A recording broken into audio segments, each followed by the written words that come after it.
Hi there. Thank you so much for tuning in to this right now. We're going to be hopping into this live stream of the One Piece World Championships. Thank you so much for Bandai for putting this on. I cannot wait to be getting this into you right now, but we're going to be getting into the final match of the top four right now. Emu versus Ace. Emu in a great position. Ace is going to be squeaking things down, though. He's going to be making a push for the game. Okay, but it looks like we have two events. They're going to be pops right now for Emu. The third Whitebeard swing is going to be getting out of by Emu, which means Emu has made it into the top four of the World Championship. No, in the finals. So Emu is going to be one of the decks in the finals of the World Championship. I cannot wait to watch more of that. Excellent. All right. Thank you guys so much for tuning into this. We're so excited to have all of you.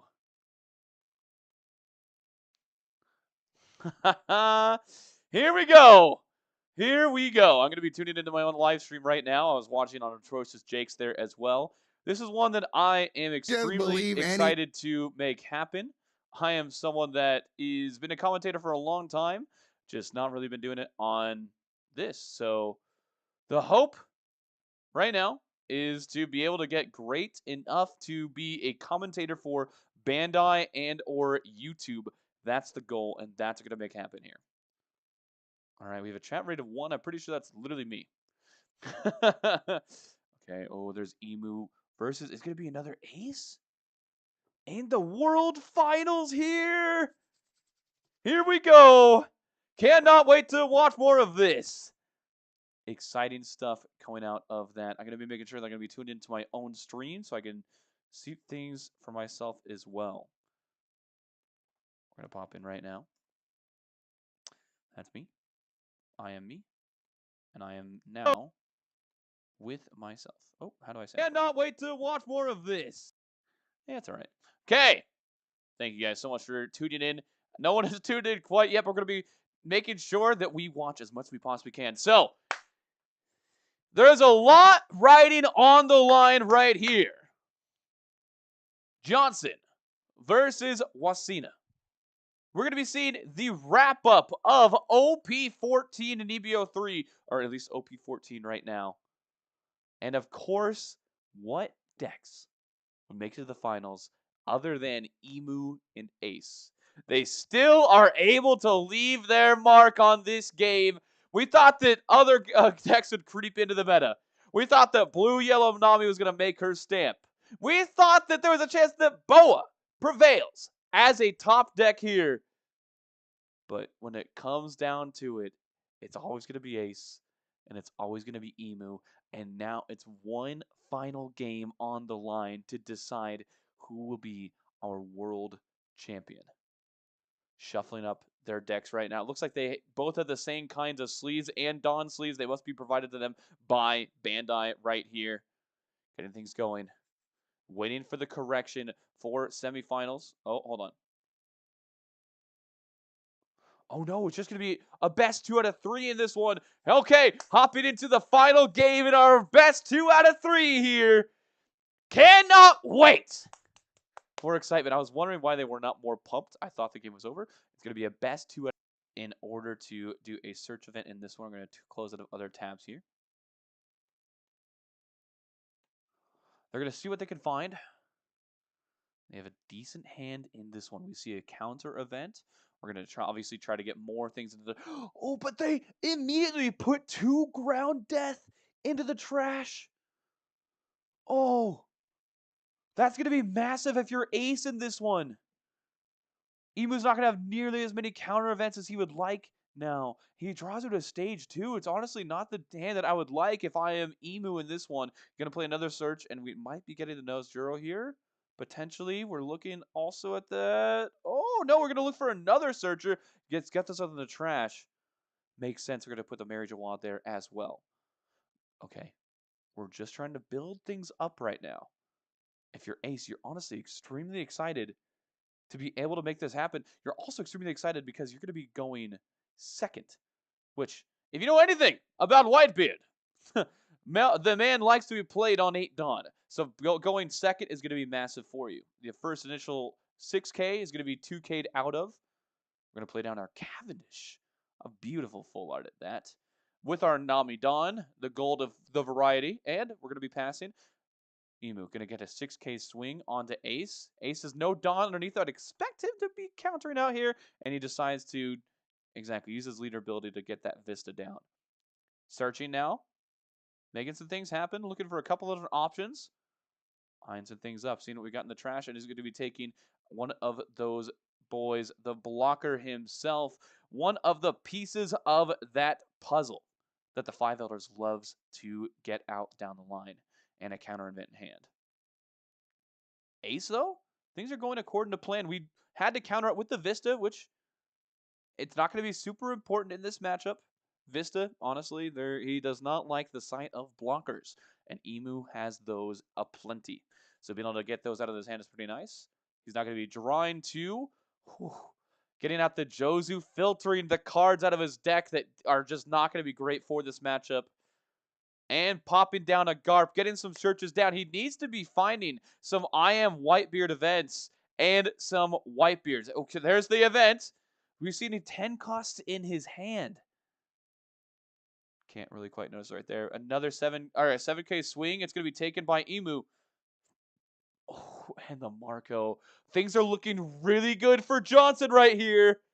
It's only early in the game, but counter events being down for Emu as well as a powerful board for Ace. I'm liking his odds right now. And you know the next turn, I Am Whitebeard, he's going to be trying to play down that new gate. Emu's just going to be crossing his fingers, trying to make sure that doesn't happen. There's not much you can do about it. But he's eyeing up now his options off of this search.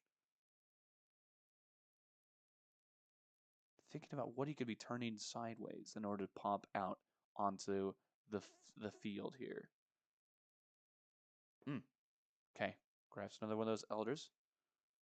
Gets out a couple of those. Interesting decisions here. Puts them all in the trash. And we're going to have another 6K at Cavendish. It's going to get out the 1K of Jozu. Another 6K at Cavendish. It's going to be responded by the effect there. Oh, but they don't have protection. He doesn't have protection, so he gets blown up. He got some cards out of Ace's hand, and he's able to blow him up anyway. Great plays out of that, but we got the new gate. New gate there. Was that off the top? No, he already had it in his hand. Okay, excellent plays there out of Ace. He's doing what the deck is known for, and it's known for that for good reason. He's going to get an 8K swing out of one of the bodies there. Oh, he's just going to put down another counter event, but that's already 3 in the trash. If you are Wasina here, there's so little counter coming out of that. A much needed trigger on the side of Emu because things are looking dire so quickly for you. And you're only going to be going to 9 Dawn too, which means we can't activate the 10 Elders effect yet, or the 5 Elders effect yet. We need to wait for our 10 Dawn. He is a 6K leader, which is going to help out a little bit with our swings, as the judges nicely put that on there for us. But things are looking dicey on the side of Emu.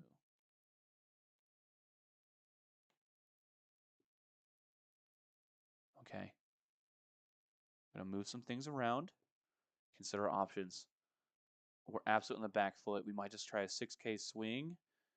Debating it. We have so little counter in hand. He's going to ground death? No, they're just going to pop that onto the broadcast right now. 6K swing at the Marco. Going to be 1K'd out. All of this to be able to go into the World Championship Finals. Johnson is so great. In a great position for this one. We're going to see a Whitebeard block here as well. Activating the throne. We're going to probably pop out some bodies and just hope the damage is mitigated as much as we possibly can make it happen. We're looking through our hand here. You can't blame them for being pensive, given the gravity of the situation and how tough it looks for you. You've come this far. You don't want it to go to waste. But Johnson, he's looking around right now. He's comfortable. He looks confident. He's excited to move on for prizes, and glory. And he's going to be going in with the ground death now, it looks like. And popping down another body in order to take out the Marco. And because the effective is negated, that means that Ace only going to draw one card off of it instead of 3. We're trying to mitigate a little bit of the advantage that Johnson has on Ace now. But he still has a 12k blocker body. And 2 little minions, which they could put in work. You never know. If you're on the side of Johnson, name of the game, more new gates. I am Whitebeard. He is Whitebeard. They are Whitebeard. We are Whitebeard. And we need to all be played out onto the field. Progress your game state as much as you possibly can before your opponent can react. But that is not a new gate. We're popping down instead. A good body, don't get me wrong, but not what you want to be seeing in this situation. Just a 5K or a 6K that draws you some cards. That Yamato, it's going to be okay, but it's not great. We're just going to take the block here as Emu. We're going to be moving in with it. The swing on the Garp, I was wondering. We're going to use another counter event out of the situation. Wasita, he's putting all of the eggs in a single basket. He's ready to capitalize as much as he possibly can. I believe that's at least 4, if not 5 counter events in there right now. 3 ground deaths and 2 of those events, never existed events as well.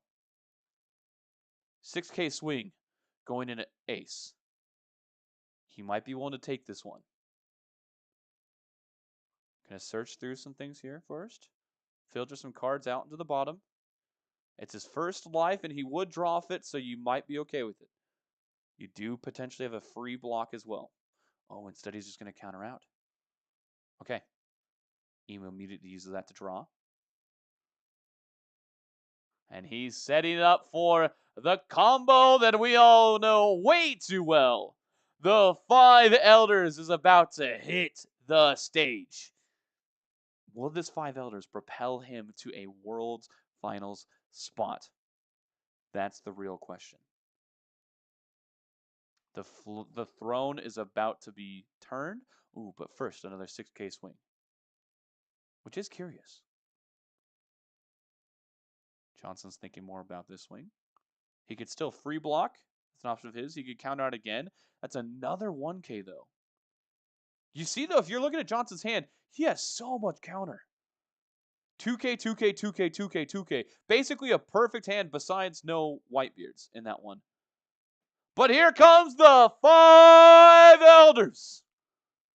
Slammed onto the battlefield here. And there come the homies. Effects now active. You got to think. That is going to get, Yamato's going to get popped by the effect of one of those bad boys right there. And actually, it looked so good for Ace for a while. But if he's only sitting on a bunch of 2Ks, there's the pop I was talking about, and he can't find Whitebeards, that's going to be devastating for you. We've put a ton of Dawn here on this swing. We're going to be just taking it. No need to block and counter things out. It's the first one. It's going to let you draw as well. And we are searching for Whitebeard, and we don't find it. Johnson went from such a good position to looking rough. He searches again with the Garp, but now, Wasina, you have somehow found yourself back into this game. He gets a Whitebeard. He's finally getting a Whitebeard. He's even an I Am Whitebeard event in his hand. Can he play it out this turn? Oh, Izu, gonna be looking for it. It finds it as the last card. He finds it on the last card. And that means I am Whitebeard. He is Whitebeard. They are Whitebeard. We are Whitebeard. Gonna hit the field again. That was crucial for Ace's game to not fall behind, and it puts him back in the driver's seat of this game. That's going to be an 8K swing at a 5K leader in this one. Emu looking down the barrel of a gun. He's going to just block, draw a card off of that. He's going to get another Never Existed. It might be the last one of his deck. And then it's going to be a pass over from Johnson over to Wasina. He has so many bodies onto the field. A 6K leader as well. He's just going to start swinging. That's going to be an 8K out of Ace. If he's going to want to get out of this, it's going to cost him 2 cards. He does have plenty of cards in hand. He also has the Roger as well to think about for later in the game. But the counter is aplenty, and he's going to go ahead. Oh, just use a 1K. Oh, no, it's not going to be an 8K swing because we don't have our boy out in the field quite yet. No, it does. We do have Jupiter. So I must have missed one of the cards being played out there as well. Looking through the deck right now, seeing what we can find. Maybe a 2K check. I think he's going to be checking counter events and seeing what we're at right now, because so many have been played. Johnson's going to be wondering, when can I approach for game? When are those events going to be depleted from Wasina's hand so I can make my strike? Big swing at Ace right here. It's going to make him take that life and draw his card. He has no more life, but he does have 2 giant blockers to work with. And a fierce stare as opponent, saying, I dare you. Come at me right now. Wasina's deep in thought. World Championship Finals on the line. Thinking and deliberating about what his next move is. No Dawn Up for Johnson. No events that could play folly to his plan, but a heck of a lot of counter.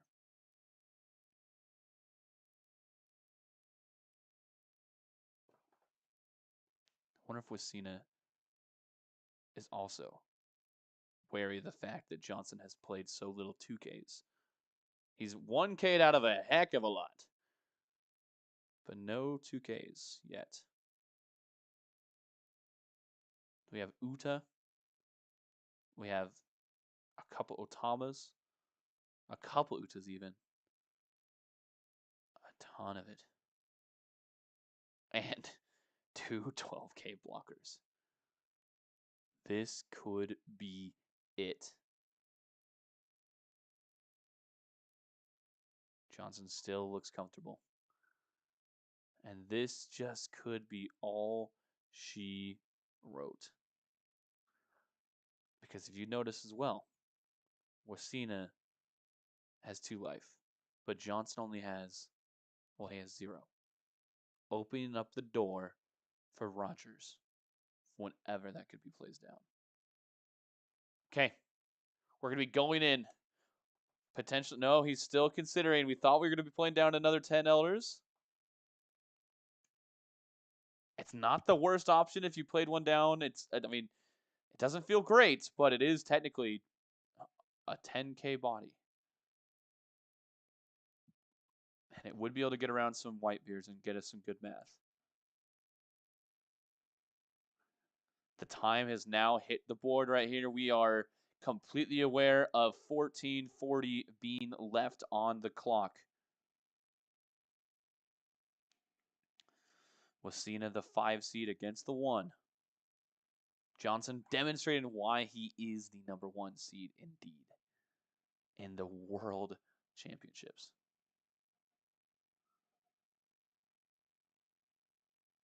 This could be the last time that we see Emu in a format like this. OP15's early meta looks to have put Emu on the wayside for a while. I mean, we say that, it's obviously still an extremely strong deck, with Ace being a little bit more prevalent in the OP15 meta. This could be its last chance to make it into World Finals. It has been a dominant threat since the leader was ever created.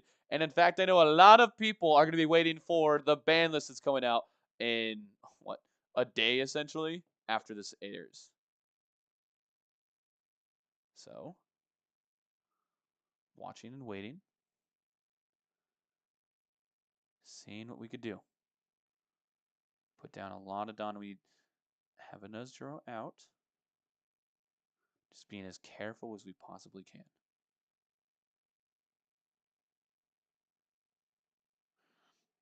So much pressure and tension building. One small misstep. Ooh, could be what cost you the world championships. And he's going to decide to just put down one Don standing, and that's it. And a blocker. And a dream. Johnson has the world at his fingertips. He is perhaps a turn away from having a chance to be the world champion in One Piece. But he has to play the cards right. Only one Don standing for Wasina. A couple blockers. What's your approach? Johnson's time in the think tank. Considering. He plays the Roger immediately, saying, no blocking for you, good sir. Not going to happen. And that is the worst case scenario if you're Wasina. That is not what you wanted to have happen. You put down the blocker in hopes and prayers that would not happen. And I think this all but cements the game for Johnson. He put his cards on the table. That's going to be a 6K. That's going to be counted out for Wasina. Johnson, look at him. Look at him as a player. He tries to read the eyes of Wasina. You see that? He's got a mental game out of the game itself. Look at him. Look at him. Just staring down Wasina there. A menace. Truly a menace. Does he play it safe? Leave up the blockers and say that I have enough, I'm good, even though you have no life? Or start turning things sideways to go for game. That's what's going on in his mind right now. Does he have enough? Is one 4,000 power thing going to be able to divert all of the aggression I have towards him? If I turn sideways my things and he survives, do I die? Can I get killed? Things are just be running through the mind right now of Johnson. Wasina lying in wait, now starting to stare Johnson back down, lifted his eyes up from the cardboard. An epic stare down between these players. All of the world and more on the line.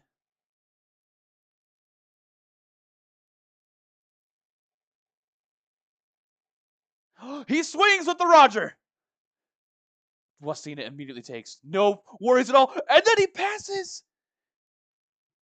Wow. Wow. Imu's got to go for game here. There's no question about it. There's no question about it. Imu's got to go for game. And they both know it. Who's going to have enough here? He's donning up for the swings. He's getting prepared. But he doesn't know that Johnson has so much counter. It might be all she wrote already. You have to count on not many 2Ks, but instead his hand is loaded.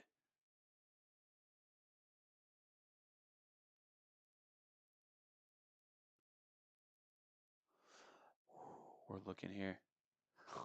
There's the 10 costs in the field as well.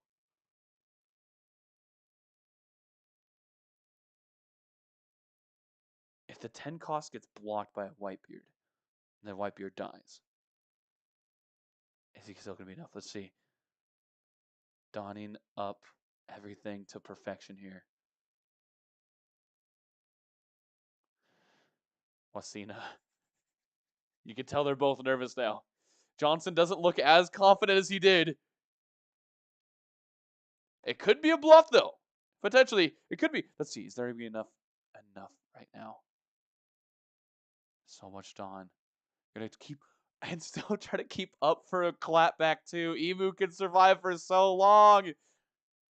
How many swings do I have? He's wondering. What can I do? After having just drawn into another existed as well. So crucial.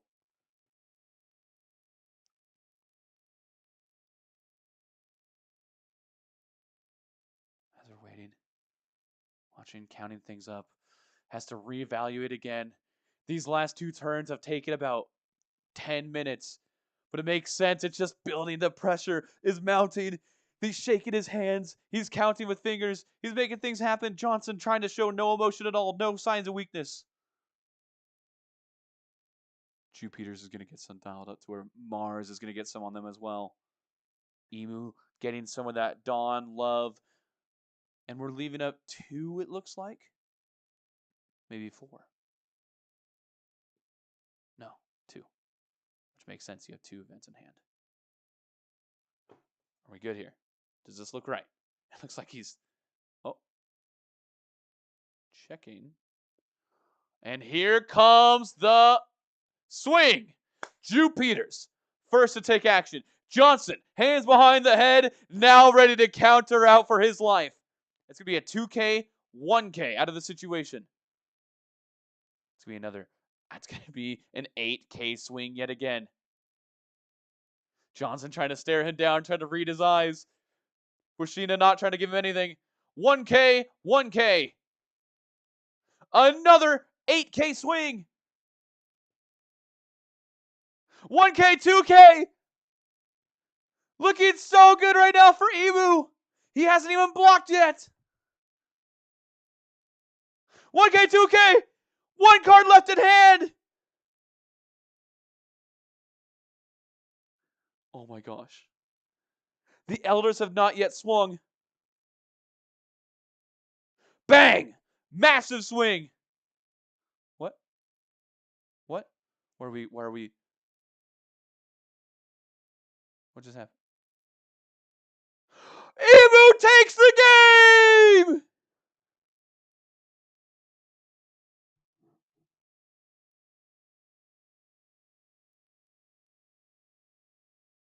Wow!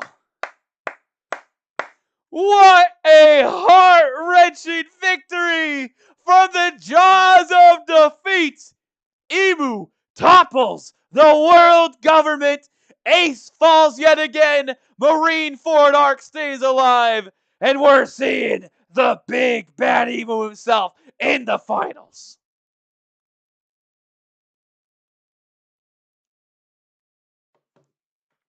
Woo! Woo! All right. Wow. Great plays out of the Emu there as they are able to snag that victory barely for that. I thought Ace, even a Johnson right there, he looked so confident. Casino didn't know what had happened. Johnson, like, he threw down his cards, but Casino's like, wait, I won? I won? He couldn't even believe it. He couldn't even believe it. But it happened. It happened because if you swing as the Elders right there, you can pop stuff again and you can get Rush. And Johnson knew he just couldn't counter out of it.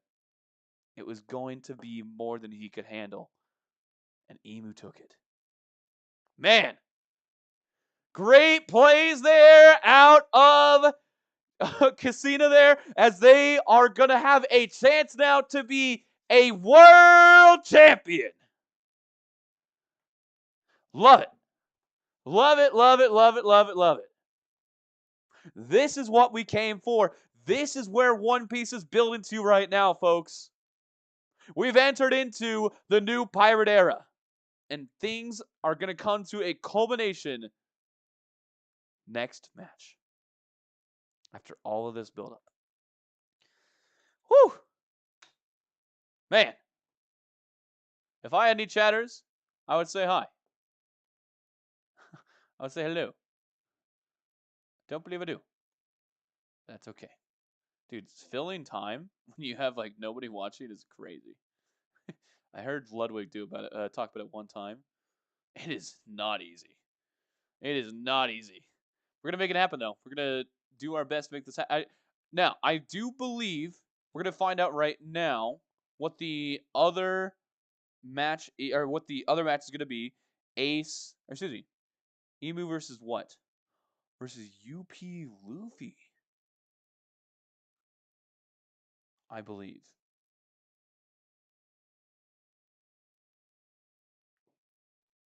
Okay. I'm so sad. I really wanted our boy Crocodile to go as far as we possibly can. But that's what we're looking at. One Piece official card game has posted. We're going to be seeing right here. I'm looking at their Twitter. Black Emu made up a little bit of the top 8, 2 of the top 8 right there. Red Blue Ace made 2 of the top 8 as well. Then it was a Purple Doflamingo, which is one of my favorite decks, by the way. Absolutely love playing it. We have a player back in Idaho called Random who plays it. He was just a beast monster. He could play it super well. And we got Blue Yellow Aboa Hancock, as well as Red Green Luffy. No way! Yo, they made it in. Okay, so it's going to be Wasina from Thailand versus... Ooh. Is that T Han Yong from Singapore? I want to say. We'll see here. We're going to be going on commercial for a little bit of time. Make sure you stay tuned in here, chat, and keep watching. Things are going to be going super well for us. Man, let's go. Let's get the hype going, baby. Woo! Love it. Love it. Love what's going on right now. Da da da da da da da. Boom boom boom boom boom. Boom boom boom boom boom boom. Boom boom boom boom boom boom. Boom boom boom boom. Dude, Atrocious Jake's got to be popping off right now, I'm sure. How many viewers has he got? 13. Dude, good for him, man. Take a like. Beast. Beast, brother. Congratulations, man. Glad you're doing so well here. So it's going to be Emu versus... Oh, no. Blue Purple Luffy here. That is a massive, massive advantage for Emu. That is... Blue Purple Luffy would be a menace if it were not for that deck of Emu. Yikers, one might say. That is a little sketchy if you are the UP Luffy player. You got to have come prepared for this matchup. You got to know that's going to be in the bracket. If I'm looking at this right here, did they... No, they didn't have any Emu on their side of the bracket at all. It was just they were able to be a red-green Luffy. Unfortunately, that was our boy from NA. Sad day. And then either a purple Dofi or a red-blue Ace on there as well. We had 3 NA boys all on the same side of the bracket. You hate to see it, actually. That sucks. And then the one person who wasn't NA made it on the other side. So, little unfortunate, but it's all good. Hey, One Piece Pirates. World Game Show's on the way. Excellent. So, that's what we're looking at right now. We're going to see how things are going to be shaping up and shaking out per this. We're going to keep going here. Keep making this happen.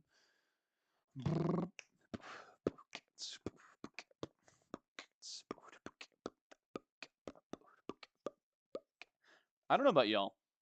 I got some rough EBO3 hits. I'm not going to lie about it. Like, not good. I got an alternate art Yamato. Okay, so to be fair, I've opened, man, close to a box's worth, probably, of different packs. Not a quite a box. It was like 6 packs here, 12 packs here, couple packs here, couple packs here, couple packs here, but about a box's worth. I hit an alternate art Yamato, and then I hit a alternate art SEC Uta, which I was not super stoked about, personally. I'm okay with offloading that guy. So I was kind of shocked because everything I think I've seen online has said the EBO3 is popping off when it comes to the hits. So I don't know if I was just unlucky here or what was going on exactly, but things did not pan out for me. I'm curious about what decks I want to try in OP15. There's a lot of options there, obviously. And Nell looks to be a monster, a masterclass, a friggin' beast beyond all belief. And I don't know if I want to be playing that necessarily. I like the aggression. I love aggressive decks. So it's pretty sweet. I don't know. Sky Island Luffy looks dumb. It looks so ridiculous. It might be like another Boa situation where people just find out how to play around it and then it just doesn't do as well. But man, being able to just have like full board protection mostly is insane. And the idea is like protect your board, heal. Take your life to protect your board and heal. And you're good. And by the way, the stuff that gains you life also have on KO effects. So that's a thing. So that deck I think I think people are underrating it, to be honest. I think Sky Island Luffy is going to be disgusting. Grody, as the kids say. And I don't know. We'll see. That looks okay. Rebecca's looks better than I thought it would be, but doesn't look super great. Looks okay, like good, kind of solid. I like Kairos as a card, so he's been pretty cool. Brook, people are trying to break Brook. I know that, but I'm also a little bit doubtful about that leader as well. I am, yeah. I think that I'm a Buggy player at heart. I love Buggy. Buggy's the goat. I'm worried about Buggy's chances to come back into meta. I was actually in this little in between right here. I've actually felt pretty good about playing Buggy. I went to a store tournament 2 weeks ago, and I almost won the tournament with Buggy, playing against a Boa, a red green Luffy, and then I lost to a purple Dofi. But I think purple Dofi is. I've rematched him like 5 times after that, trying to be like, all right, what do I do in this matchup? Because Virgo's a problem. And I was able to finally find out that the way to make that happen is you just kind of gotta aggro him. You gotta aggro him. It feels weird as it, and you gotta play it right, making sure it happens. Feel free to swing with your weenies too, but you gotta aggro him. I mean, if Purple Dofi is still good in the meta, I would like to play them as well, actually, because just being able to control your opponent's swings like that is so freaking fun. It's awesome. It's such a great concept for a deck, honestly. They legit popped off when they made that happen. So we'll see if we can make that happen or not. Honestly the problem for me is I don't have a ton of cards yet. So we'll see if that can ever turn around and change for us. I'm gonna give myself a like.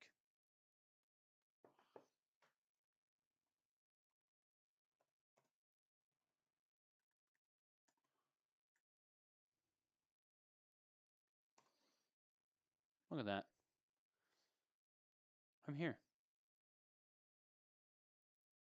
That's cool, man. I've been wanting to stream for a long time, dude. Been dreaming about it for a while. I'm really excited to do fun and silly One Piece content and Pokemon content. I can't wait. I think it's gonna be. I think things are gonna go really well for me, and I'm very confident that I'm gonna do extraordinarily well in this. There are some things I need to change, get better at, improve at, and everything. And there is some fear to fail because I've been thinking about doing this for so long. But it's also kind of the fun of it too. I'm not going to be super successful today, obviously. I went live. I had not really a ton of hype before this. I kind of saw what I could do. But but I know things are going to go really amazing. I freaking love One Piece. I can't wait to do reaction stuff to One Piece. Reaction stuff to uh, different animes. I haven't seen Attack on Titan a ton yet, so I'm going to do that. I'll be honest. I might need a second monitor. Nobody's typing right now, obviously. Yes. Sorry for my million requests I haven't answered yet. Cardi Kaizoku.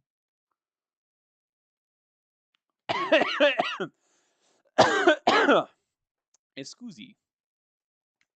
I'm really excited about that. So I'm going to do some React stuff. I'm going to do some One Piece stupidity stuff. I think I'm going to have a wheel of challenges to roll as well. I'm going to make stupid decks. I like the idea of stupid decks.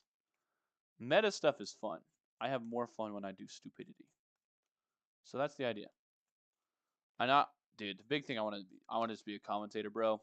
I want to commentate everywhere. I've been commentating for so long when it comes to Smash. I just want to make sure that this is going to be it for me. This is going to be the big thing for me. And it's going to go well. And I can't wait. So, for now, we're just going to be kind of around for the ride and seeing how it goes. Starting from literally the ground up.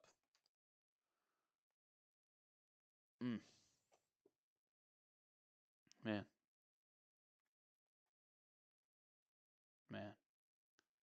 I'm very excited to build a community, too.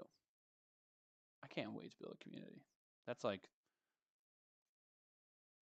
I've been told for a while that that's a gift of mine. And I believe that.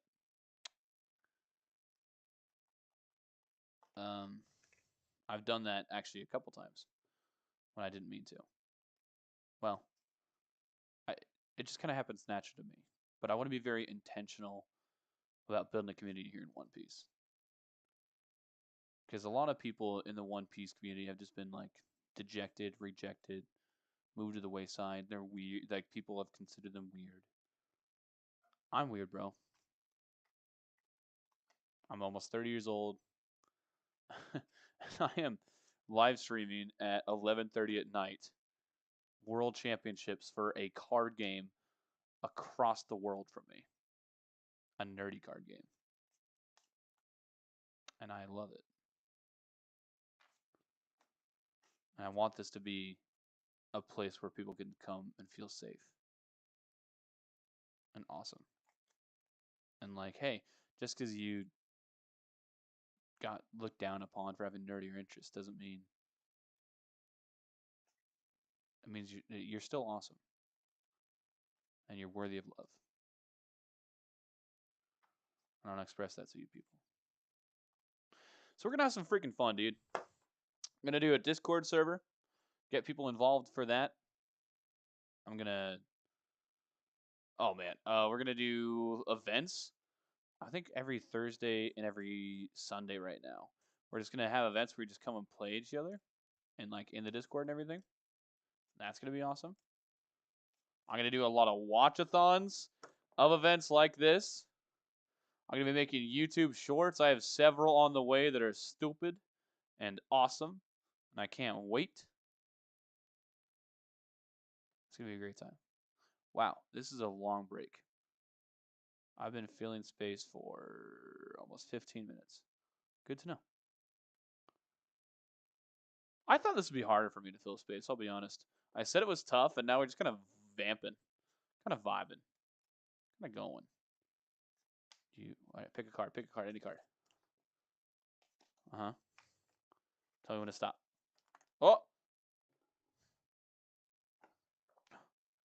Did you see your card? What's your card? What do you think your card is? If it's the one I'm thinking of, did I peek it already? I did. Oh. Oh. You know what color it is? Oh. Oh.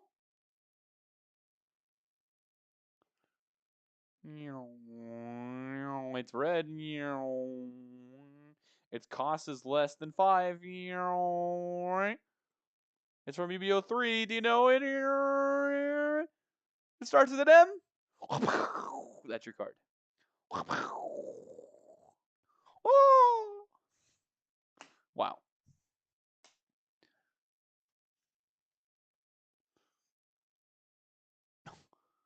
Okay. You're not going to get this one. You're not getting this one. There's no way. This one? This card? You want to know about this card? Oh, you wish, sir. You wish, good sir. It is also from EBO 3. It is also a 1-cost card. It is green. You get it in 3, 2, 1. Wow! There you are, sore loser. Wow.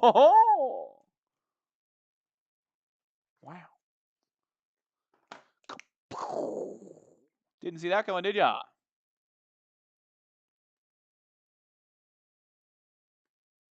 What are y'all doing right now? Y'all just waiting? 3,000!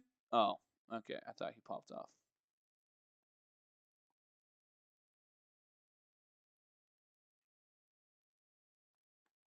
When is the final start? That's a good question, man. That's a good freaking question.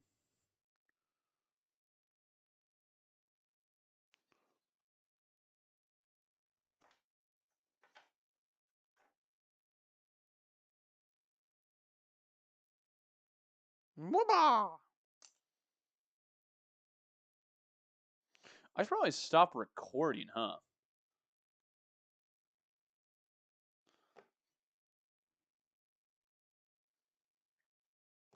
It's been 46 minutes. It's been so fun. I didn't think I'd enjoy it this much. This is freaking awesome. Oh, go live. This is so fun.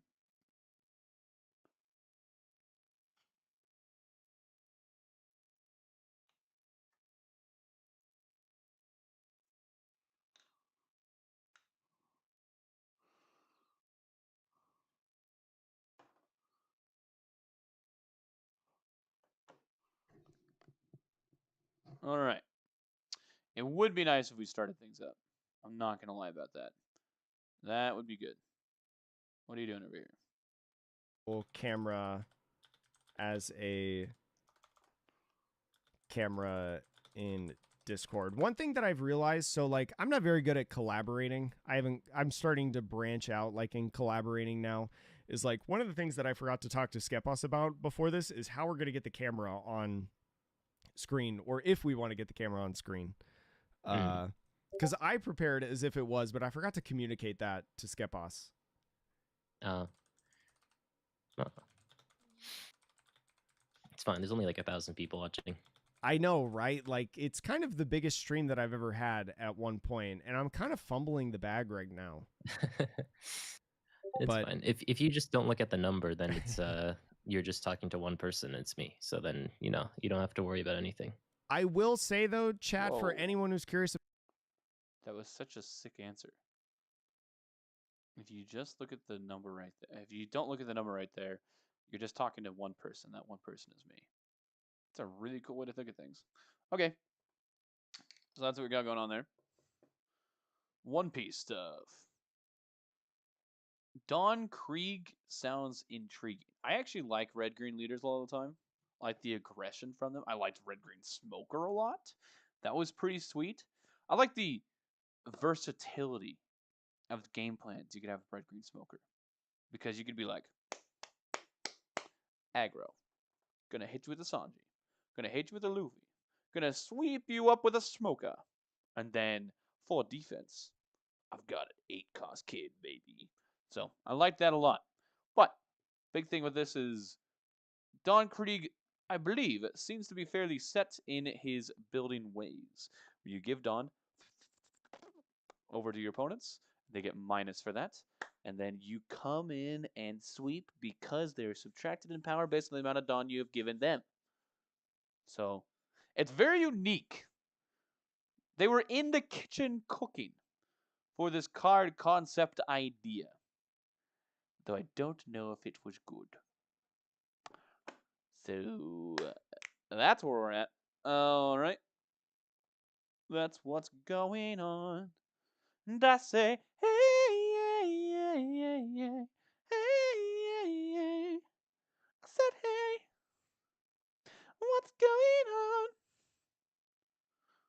And I said, hey, yeah, yeah, yeah, yeah. Hey, yeah, yeah. I said, hey, what's going on? But he tries. Oh my God, do I try? I try all the time. And to shine. And he prays. Oh my gosh, do I pray? I pray every single day.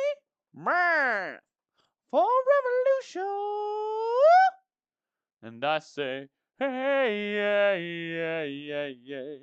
Hey, yeah, yeah. I said, hey, what's going on? And I said, hey, yeah, yeah, yeah, yeah. Hey, yeah, yeah. I said, hey, what's going on? Wow. Okay, let's start the match. Let's see what I missed. Okay, we got this. Uh-huh. Okay. Let's resume here. See what we got going on.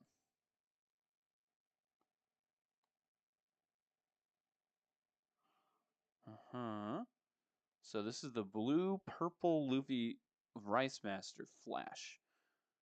Excuse me, blue-purple Luffy T-Han Young versus Rice Master Flash. This is going to be Singapore versus the US. We're actually going to go back into time to the beginning of the game.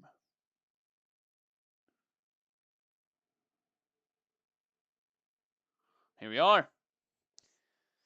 All right, everyone. My name is SoupDude. Welcome to the top 8 of the World Championships.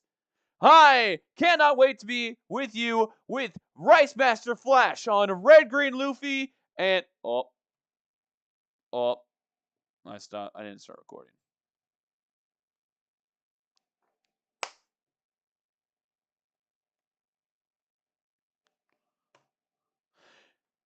Whoa!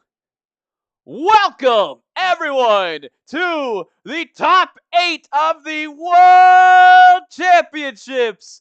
I am SoupDude, your commentator today, and we're going to be with Rice Master Flash on Red Green Luffy versus T-Han Young on Blue Purple Luffy. The Luffys duking it out to find out who will be once and for all the Pirate King. We're going to be having right here, Rice Master Flash is going to be representing the NA, and T-Han Young is going to be with Singapore. We're immediately going to start off with a searcher event right here. Look at the top 5. See what we're going to find. We're going to find an amazing green Nami. That 4 cost has been a boon to this red-green deck. It has been sorely needed. It came out in OP14, and it stuns so much, and it sets up the Dawn just the way you like it with Red Green Luffy, making you essentially a tank. But Red Green Luffy here is going to have to play aggressive, out of their mind, because Blue Purple Luffy, on the other side of things, is known to be one of the most tanky and defensive decks on the planet. We're seeing right here a great 6K swing out of him, and that's going to be a take immediately for Luffy. No Dawn up to counter out of that one. He's going to be eyeing up to play out this Zoro Juro, a beautiful Zoro Juro out of his hand, as he is. And he's trying to set himself up to ramp to get to his late game as soon as possible. Honestly, Red Green Luffy finding that 4 cost earlier was not really what he wanted. He's literally looking for something like this Usopp right here so he can up that aggression and start taking some pot shots and swings in this match. He's going to go ahead and put that out. Set 2 Dawn as active and say, come at me, bro. I'm going to be able to get out of your swings. But I don't think that UP Luffy super minds that, because you're going to see Zoro doing a 4K swing at a 5K leader. He just wants to ramp. He just wants to get out as much Dawn as possible. And he plays into the Mr. 4 as well. The Bond Clay here to stay with that one. And oh my gosh, a triple ramp! UP Luffy has the ideal start. I'm not even going to swing because there's no point, but it doesn't matter. You're looking so good so early in this game 1. Just so you guys know, it is a best 2 out of 3 scenario. So, make sure that we're going to be tuned in for that one. Line up our options. Rick Master. Excuse me. I said Rice Master Flash. Rick Master Flash. Sick name, by the way. Popping down the star of the show. The double attack SEC Green Luffy. 7K power. Restand Dawn. And like I said, double attack. Ideal when coming into a matchup like this because when you want to hit with Red Green Luffy, you want to hit hard. Unfortunately for him, the one thing it doesn't have is rush, because I'm sure he'd want to turn that sideways right now. Instead, look at our options right now. For Rick Master Flash, we're playing down another Luffy that is a beast in this deck. A hidden boss card in Red Green Luffy. This guy puts up some Dawn and it buffs your board. Makes it so you can swing as big and tall as possible with as many little with as little cards as you can. We're gonna immediately see a 6K swing from Luffy at the Zorojuro, and you gotta think, yeah, he's just gonna let that guy go. He's done his job. You've ramped up into the Nether Realm, so you're feeling pretty good right now if you are UP Luffy, and you already have some counter events in there as well. I see a Gum Gum Giant. He's going to take the first hit because why not? You're already prepped for what's going on right now. And we're going to do the first activation of Blue-Purple Luffy's leader ability. So look at this top 5. He has 2 giants in there. So he's probably going to be taking one of those guys, you'd imagine. Exactly. Getting that immediately. And I don't see any Sanji plays for him right now. That's what you'd be wanting. He's going to put the rest in the bottom. Knows that one exactly. He didn't see the Sanji he's looking for. So instead, he's going to put that there. He's also going to be looking for a Mihawk to try to get rid of the board. And instead, he draws a Mr. 4. This is not the turn that you wanted if you're T-Han Young. I'll tell you that. He's going to go 6K into the 5K body there. Luffy just going to rest one of his Dawn to give that 2,000 power. And, okay, smart out of him right there. He's going to go 7,000 to the 5K power. He's going to get a Dawn turned and a 1K out of it. A crucial counter taken out of the deck of Red Green Luffy. Very crucial because Red Green Luffy does not run a ton of 2Ks and everything, since your Dawn are essentially the 2Ks for you.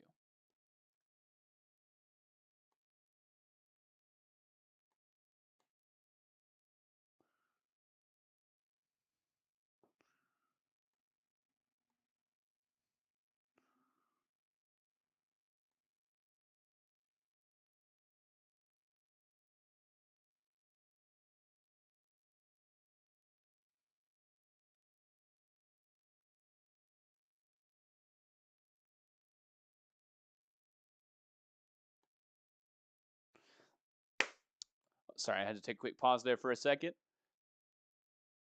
Now, getting back into this one. I've not seen how this match plays out. I do know how it ends. FYI, I don't know how this one plays out. I'm currently live right now, waiting. The broadcast is going to take a while for finals to show up. So I didn't see this live. I'm going back right now and watching this until we're live again. So, still nothing there. Don't want to spoil anything. There we are. All right. Back into this. Get a nice draw there from the Luffy side. We are buffed from our 3-cost Luffy as well. We're going to try to put on as much aggression as we possibly can. Oh!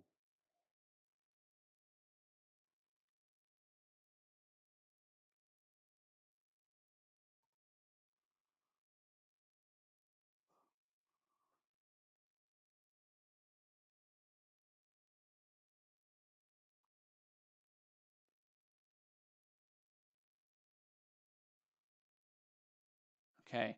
So that's what we're gonna do. Is we're gonna go ahead and Dawn out, and 1K, and a Mihawk hits the field.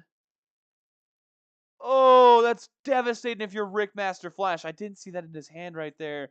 That's exactly the card that you're looking for if you are blue-purple Luffy. It negates so much the aggression out of red-green Luffy. And now if you're on the side of Rick Master Flash,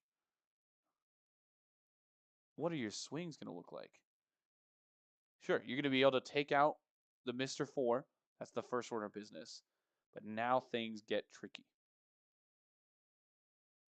You really needed that that green Luffy to stick on the field. And even if you can take care a little bit, you're also looking a 9K swing down. Which is okay, but it's going to continuously build upon itself.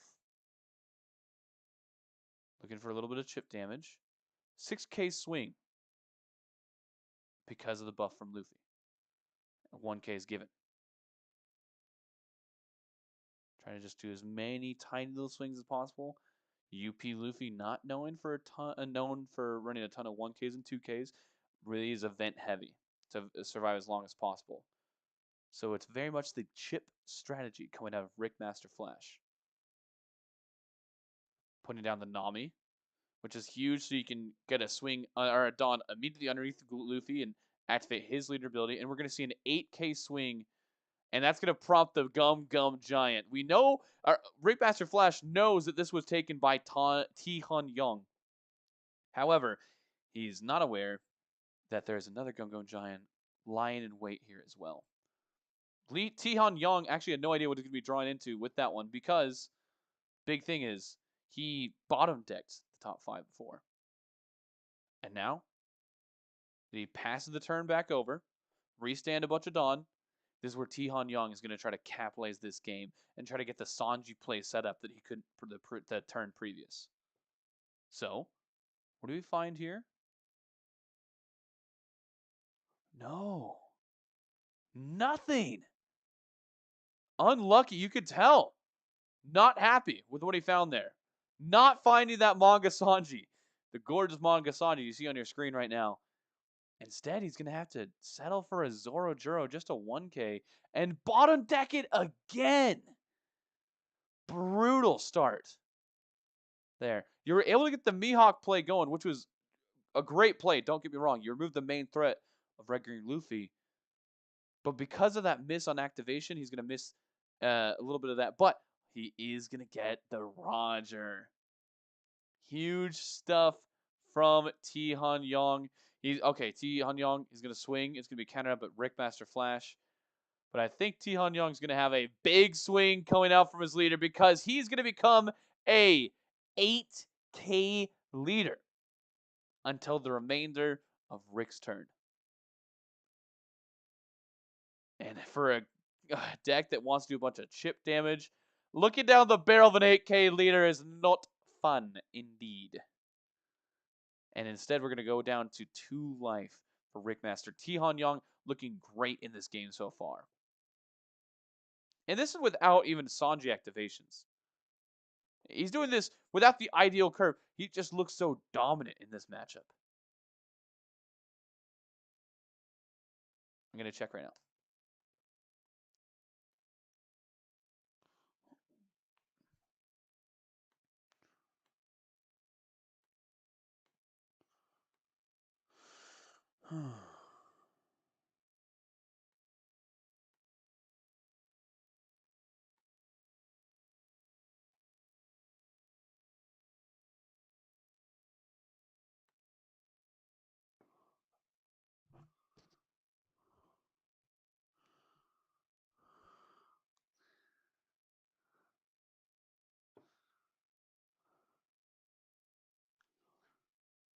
I'm going to go get a one-piece hat.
Hat.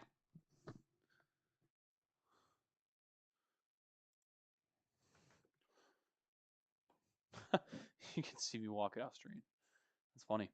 Hey, what a wonderful time of day.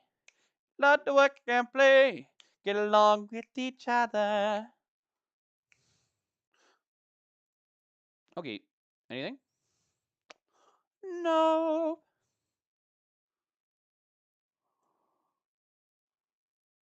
Uh-oh.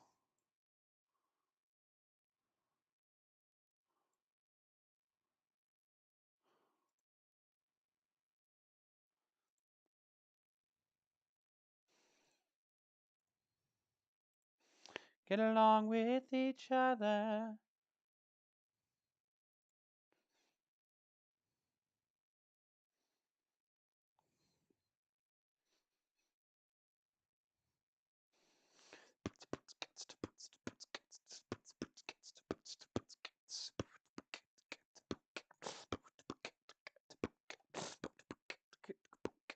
All right, and so drawing card for turn.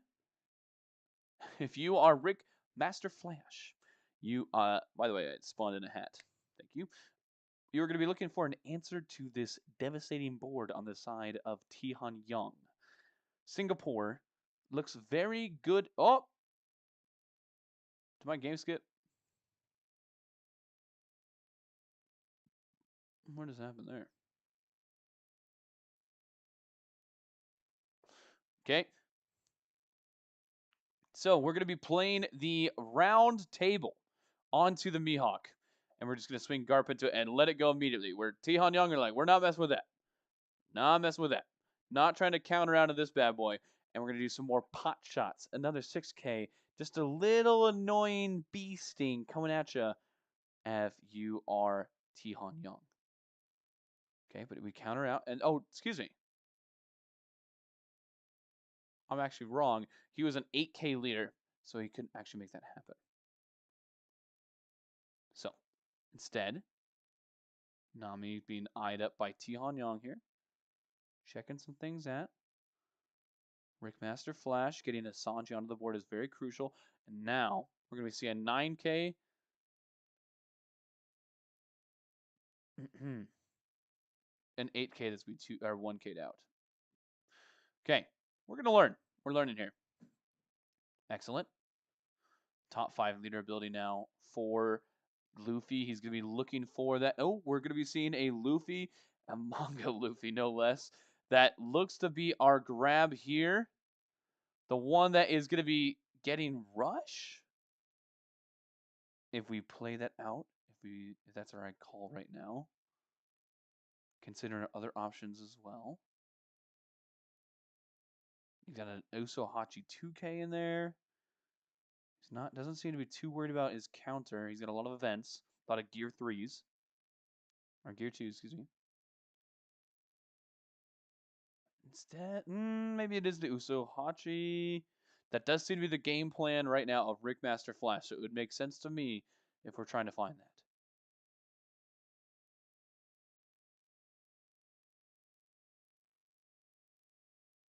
How much counter have I used so far?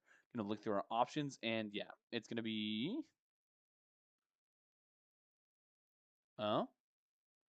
Usohachi as our grab.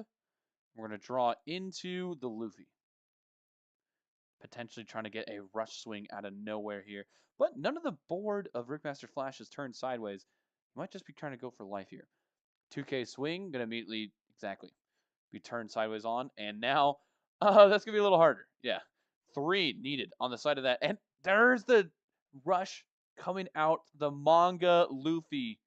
Gonna get blocked by Nami, but raring his face in this one. Good stuff so far. Out of both players, still an advantage pretty heavily in Tihan Young's favor. But he didn't do a ton to develop his board this last turn, just putting down a rush body. So this could be a big turn for Rickmaster Flash to turn things around. But he doesn't seem to have another round table. I'm sure he'd want that right now. Set at just a 6K at lead. Which he's going to turn a Dawn sideways for a 6K swing.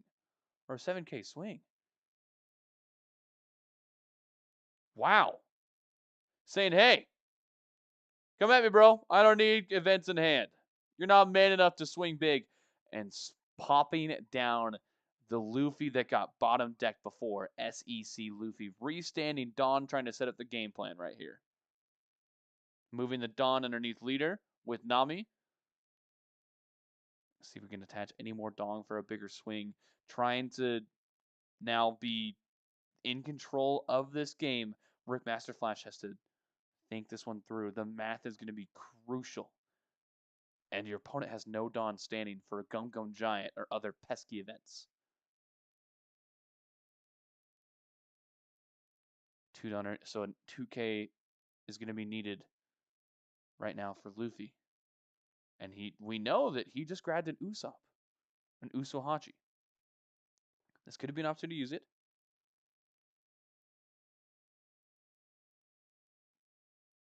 Or he's debating a couple things.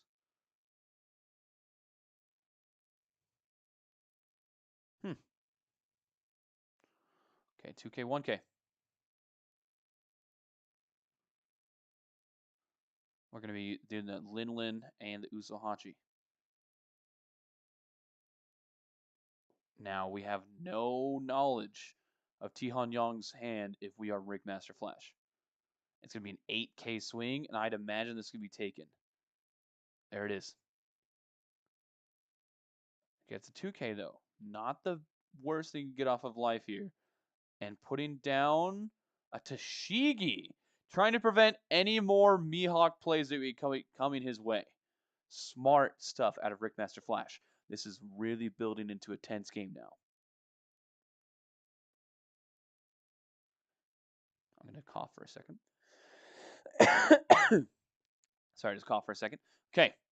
In our top 5 in our deck, what are we going to see?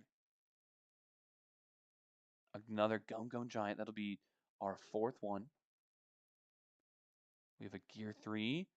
And it looks like the production has noticed a Roger. That would be devastating to deal with. He's going to be grabbing the 2K, no problem, but he's going to draw into a Roger? He's building up a lot of counter in hand as well. The Otama on top of the Usohachi, and he gets the Roger. You've got to think. This is starting to become a nail in a coffin for Rick Master Flash. Tihan Yong is finding what he needs here. And without even the Sanjis. This is going to be a 10,000 power swing at leader. And we're going to counter out. And now, playing it down the big Pirate King himself, becoming an 8K lead. It's going to take so much Dawn commitment for Rick Master Flash to even come close to swinging here. And this is the slow buildup of death that UP Luffy can put towards a deck like RG Luffy.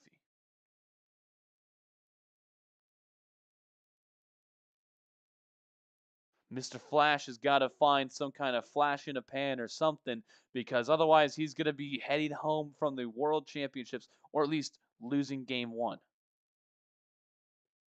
I'm expecting a lot more thought to be placed into this move. There it is. Because of the gravity of the situation and how dire things look. Meanwhile, Tihan Yong, look at that. Arms up like this. Essentially out, shoulders held back. Confident, strong, poised. Like production showing, we did top deck a round table, so that's good. But you still have 2 other bodies to deal with, even if you put that down. So it could be the first step, but it's not the answer. And we also know he's got 2 Dawn up for Tihan Yong and 2 2Ks to deal with. All the counter you could need. 8K lead. Luffy on this Green Luffy is also not going to be as effective if you're Rick Master Flash here, because, I mean, he's only got 1 life left of UP Luffy. So if he connects, even the double attack, it's basically like he only has single attack. Ooh! Okay. Immediate swing, countered out. 8K from him. Another 8K swing here. Continuing our chip strategy out in this one. And we're going to probably, I'd assume we are going to use a Nami to get out of this one. Just a 1K. There it is.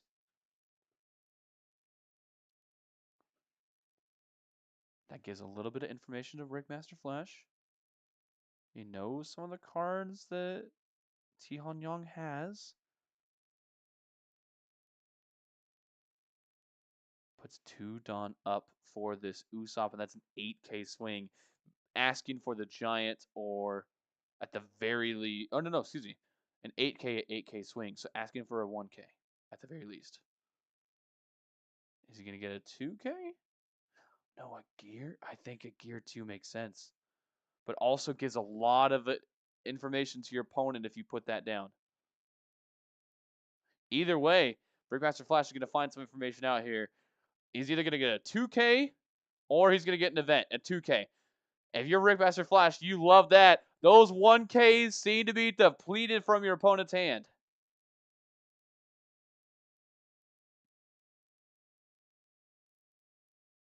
Line things up.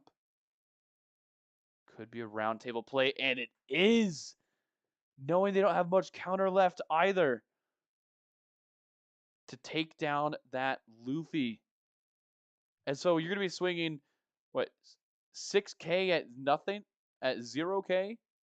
So you have to have 6K to counter out, which, frankly, you could do, but I don't think you should. Exactly. Because there's going to be more cards that are going to cost you there as well. And instead, we're going to pass with 5 Dawn standing. And I'm seeing in the hand of our RG Luffy friend, he also has a card that is pretty dang good that surviving. That 2-cost event that is nasty to deal with. It essentially is like a 10,000 counter because it gives you 4K counter and restand 3 Dawn. So good for that deck.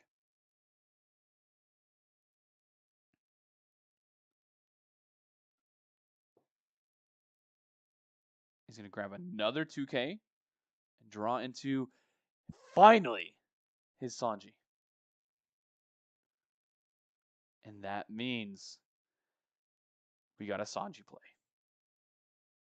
And that means, man, he was unlucky in the beginning, but it didn't even matter. A 10K swing, just like a casual 10K swing. Not even a big, not even a big deal. A chill 10K swing.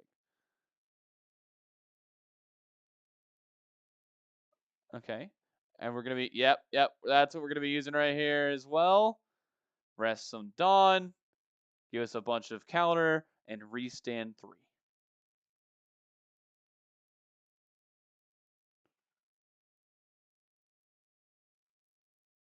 I mean, if you're Archie Luffy, you're like, dang it.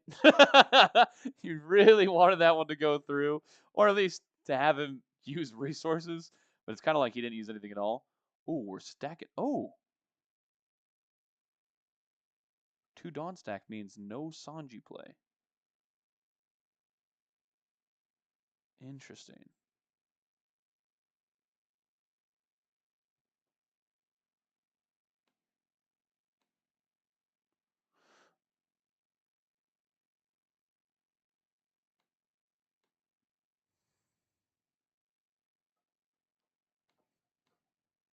All right, everyone. Welcome to the 3rd place match of the World Championships. We are now going to be diving into the Purple Doflamingo versus Red Blue Ace. Cannot wait to commentate with you guys. My name is SoupDude. Thank you for joining me, Bandai, Johnson, and our friend who I don't know the name of yet on the other side of things, as we get into a 3rd place match with a lot of prize money and pride on the line. Severix, I believe from the North America versus Johnson.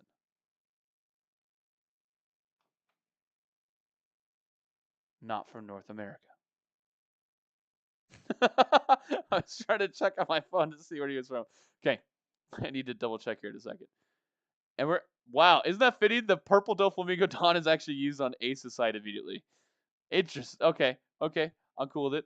And we're immediately going to be taking SP, gorgeous SP Sugar. That deck is blinged out, as are all of these, and they all look phenomenal. Look at those gold Dawn too, man. Jeez! I wonder if Bandai gives them these decks, or if they just are they just accumulated this. I'm not sure. But we're gonna have a 6 or a 7K swing coming at Dofi. He's just gonna take that, no problem at all. We're gonna pass on. It should be mentioned, this is a horrible matchup for Purple Doflamingo. This is actually a rematch of Vegas championships, where it was going to be a dub for Ace when the Newgate player who won ultimately the whole thing played down 4 Newgates at the end, and there was just no way to deal with that end game if you were Purple Doflamingo. I will show my bias a little bit. I love Purple Doflamingo. It's one of my favorite decks. It's awesome. I love the control you have. I love the creativity you have. 8-cost Dofi is a monster and probably going to be the thing we pull from Sugar here. Even though we have one in our hand, we just don't want to bottom deck 2 of them. Grab that and move on. And we do have a target off it eventually as well, our Virgo. Or if we can't do that, there's because we play out Virgo from our Sugar, we can also, it looks like, play out a Monet from hand. But if you're Dofi, okay, you are sad about losing your Sugar, but you've got to know the big thing is you just need to play aggressive. It's strange, but you have to, and that's why. There are 2 Whitebeards right now in the hand of Johnson. Your 10-cost Doflamingo on Severix's side just can't interact with those things well. So what you got to do, you got to make it turn sideways and use some Divine Departure, or hit them in the face early before they can set up their wall.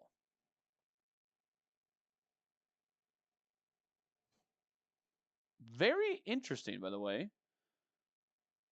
Doflamingo chose not to redirect into the Sugar. Johnson was curious about it as well. Instead, he just wanted to take that hit. He must be just trying to search for something. And we're going to be playing down the Virgo that we know. Trying to get around cards like pesky Red Rocks and maybe even Gravity Blades. Get around a Jozu, which is nasty. A lot of those things. And we know that Jozu and Red Rock are both in the hand of Johnson. So that was a pretty good move. And we're going to grab. I missed what we grabbed off of that one. We're going to move back to Johnson's side.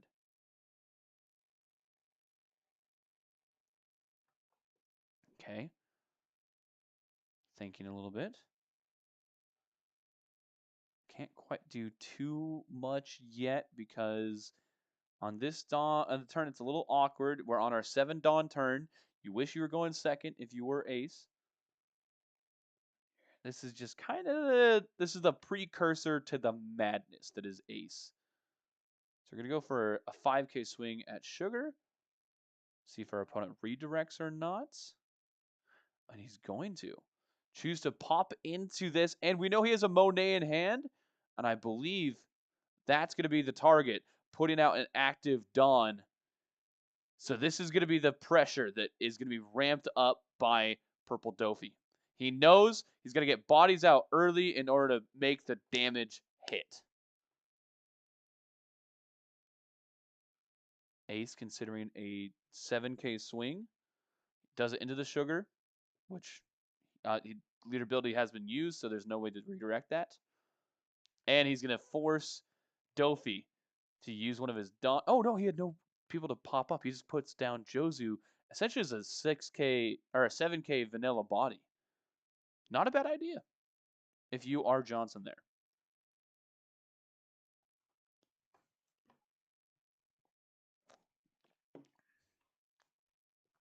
7K body is still a 7K body. And now, but you know what? It's better than a 7K body.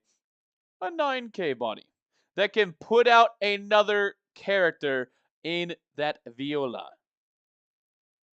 That is a big board you're looking down the right now if you are Johnson.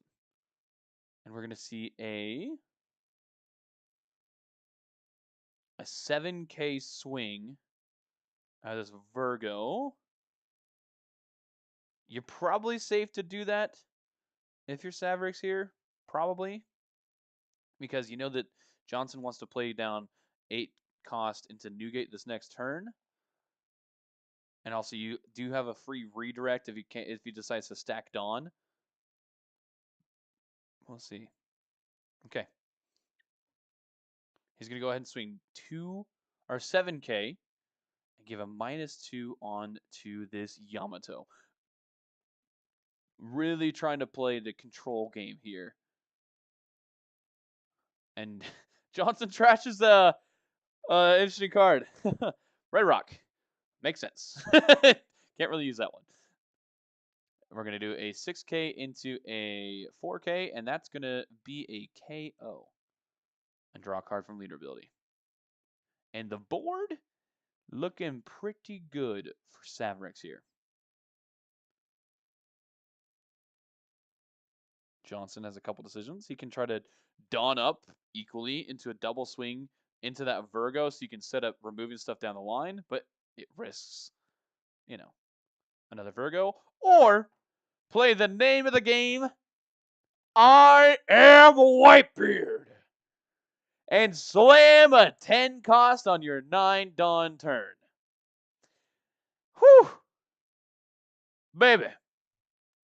That could be one of the last times that we see that card played because, good gracious, do we know that card could very well be banned relatively soon.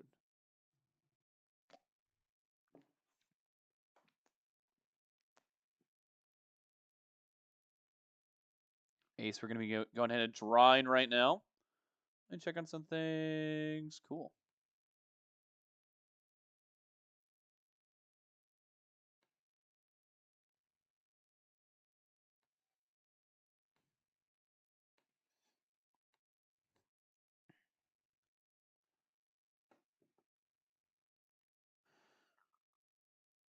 Oh, hold on. Oh, oh, oh, wait, whoa, whoa, whoa, whoa, whoa, whoa. There we go. Oh, yeah, no, he just played it down.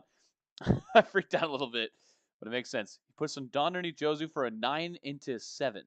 Gonna redirect into... Oh. What? Did he give a 1K as well?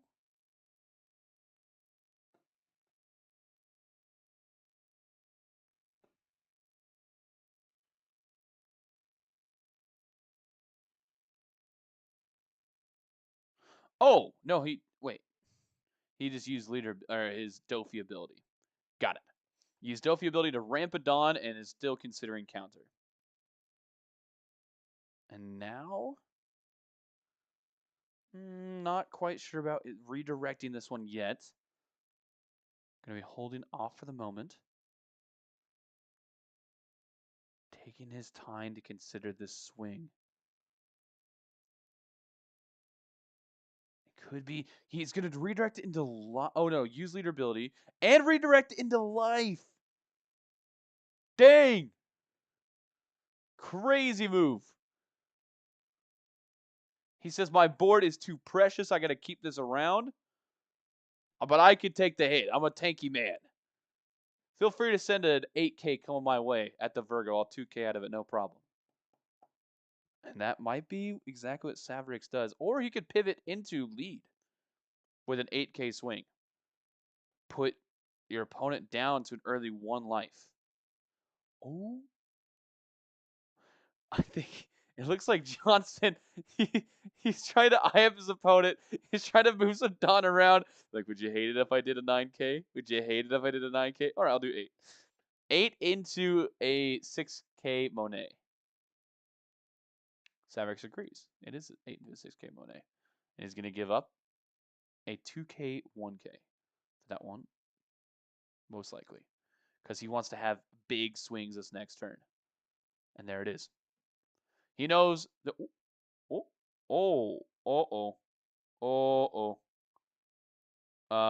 your opponent knows that you have a Doflamingo in hand now. Whoops. Whoop. Whoop. Well, no hiding that one. It's all good. It's all good. We move on. You know, there's a lot of stakes on the board, and it's high stakes. You're fine. You're fine. Okay. But if you're Savrix, big turn here. A lot of swings are at your disposal. You have to don up properly to make things happen. Or play out another Virgo. 2 Virgos on board is actually very interesting too, because if Newgate turns sideways, you could turn a 12k body into an 8k body with minus. Big deal. Oh, and you could also take out a Jozu. Okay, Virgo's getting some swings in here, but he's yet to do it at Ace's life. This is some high-level gameplay right now. Just 19 minutes remaining. Plenty of time, and between these 2 decks, I would not be surprised if we used a lot of it. They're known to be a bit of defensive boys here. Johnson's like, I see what you're doing over there. I know your strat. I know your strat. You got a lot of guys. You're a little scared of my white beard. Bring him. Swing him. But if you're going to swing, you better do it right. 6k coming at the head of Ace. Who's going to give leader ability and Red Rock. Because with 2 Virgos, not going to happen. That one's not happening. Another 6k swing. Ooh, 7. You already know that leader ability is down, so it makes a lot of sense.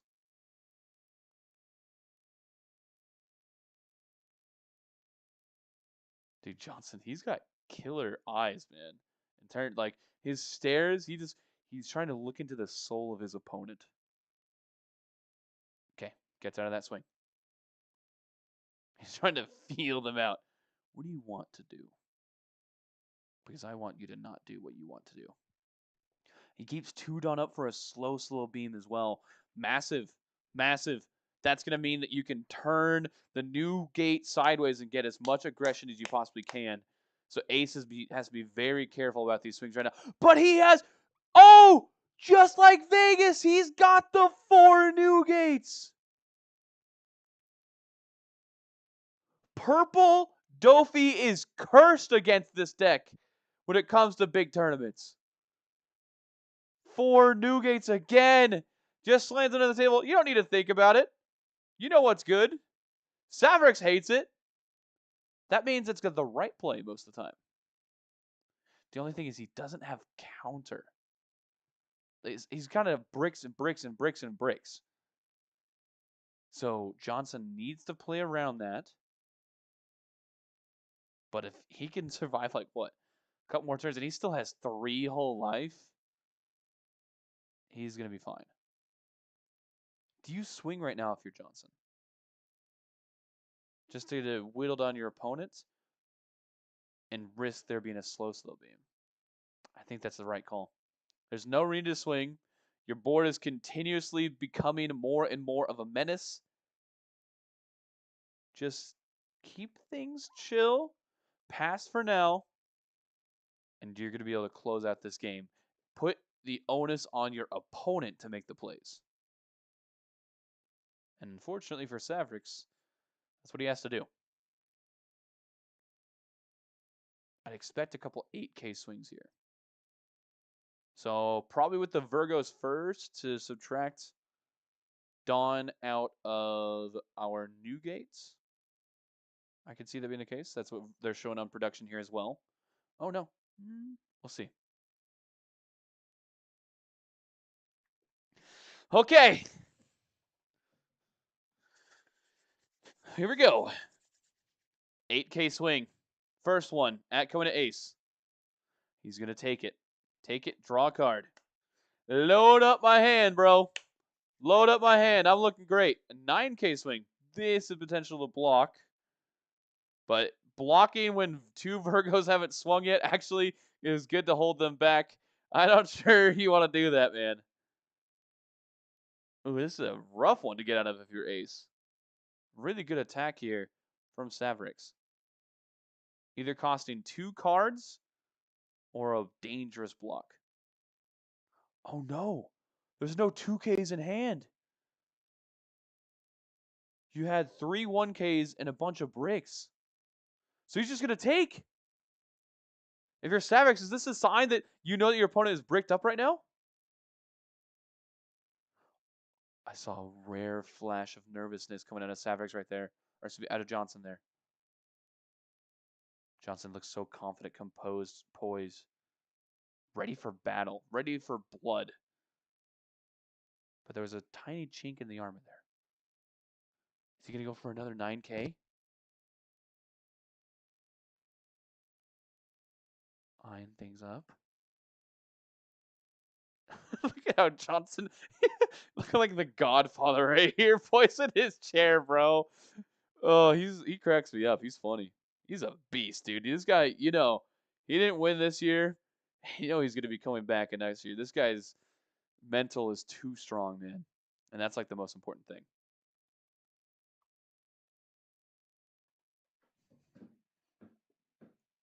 Savrix is calculated now, doing the hand like the county fingers. And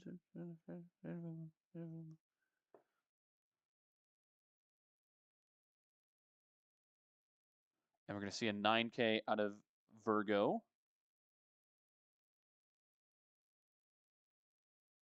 It was a good swing before, and it's a good swing now.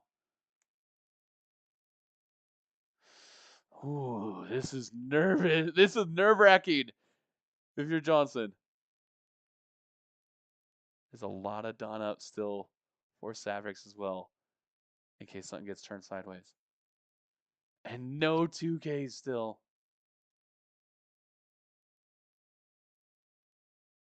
He's going to block. Okay. Okay.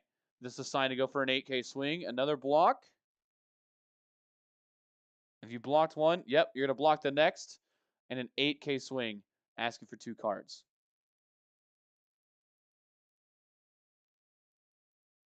You're going to trash the red rock. Another red rock. That's crazy. And a 1K. All right. And you're just going to keep 2 Dawn up again. If you're Savrix. Those are some good Dawns divided up. Intelligent swings out of him and leaving yourself still more room for the slow beam. We all know what Johnson has. Johnson knows what Johnson has. What is going to be the reaction to Savrix when?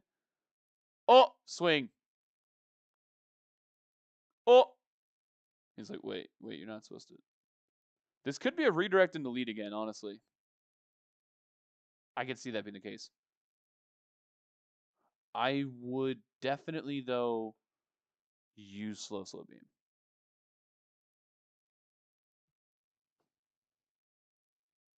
Yeah.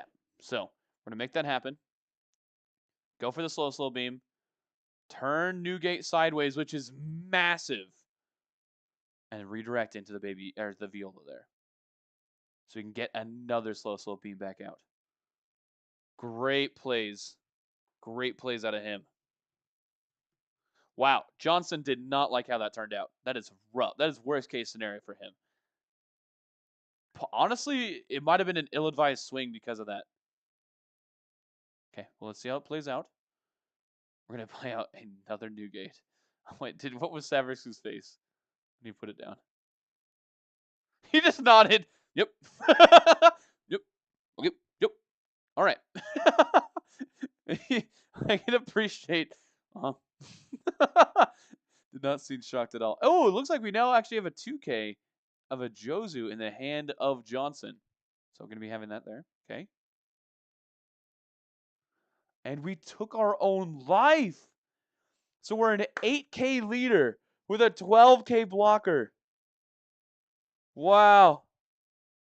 Okay, so an 11,000 power swing at Virgo. Oh, we just blocked before with Viola. Excuse me. We didn't use leader effect.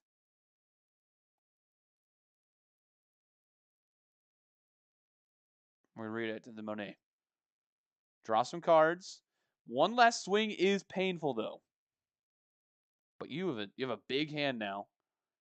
And you're able to dawn up and put up more guys. But the more that time passes, the more that Ace looks great in this game.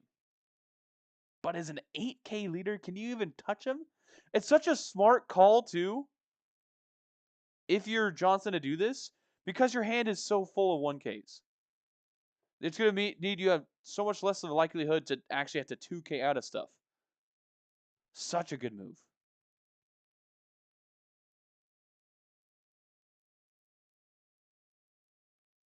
Put in. It will not be a problem for Savrix this time. Okay. Okay. Here we go. Johnson waiting for Savrix's move. Only 9 minutes left on the clock. Did I say it would take a while? We all knew. But did I say it would take a while? Jeez. Jeez. Does he have Divine Departure in hand? Does he have Divine Departure in hand? His arm is blocking it. Brother, move the crook. Move the elbow. We have to see. That could be why he's attempting to put a Dawn down right now so we could attach for the effect of Divine Departure. Is that the idea? Is that what we're doing? Oh. Oh. I don't see a Divine Departure in his hand, though. We are without it, and that'd be so big for him. 10K at 8. It could be a block here. Easily. Easily could be a block. No, but then you just dawn up and swing big. Oh, wow. Oh, wow. Well, you just drew a 2K, though, right? I think now is the time to 2K, 1K. Act like you got a lot of counter in hand, bro. Act like I got it like that. I got a 2K. Boom. Use it right now.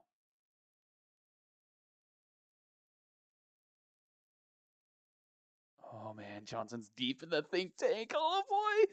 Dude, this is crazy. Okay, okay. He's waiting. He's wondering. He's watching. He's thinking. He's plundering. He's going to block. Whoa. Whoa. Whoa. Is he going to go all in? There's no way he goes all in. There's no way he goes all in. There's no way he goes all in. He's going to do 8, 8, and body. Would he have won?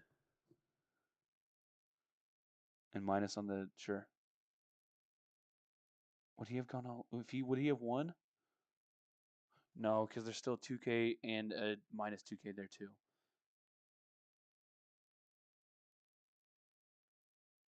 A 3K. Okay, attaching 3 Dawn onto Dofi is a big deal. Or another 10K swing out of Virgo makes a lot of sense too. What? Oh, no. Oh, no. Oh, he's turtling up a little bit. Oh, Johnson's got to be so happy to see that. Wow.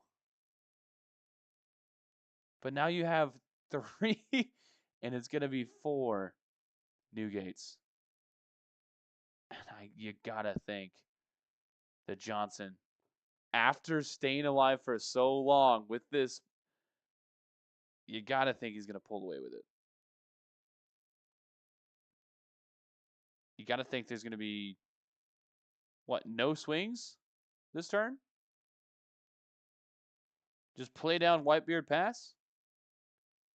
That's a pretty good call, if you ask me. Don't play any shenanigans with that over there. No worry to with exactly the slow beam. Always going in. Ooh, into the Virgo. Savric's like, why is he doing that? No, no, please, no. Don't let it be the thing I think it is.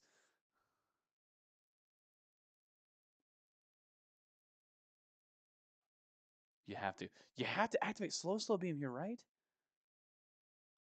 Yeah. You have to. But if you're Johnson, you're like, I gotta get out of his hand. It's gotta happen eventually. Make that one turn sideways. Redirect. Get it back again. Dude, brother's got an infinite loop going. It's crazy.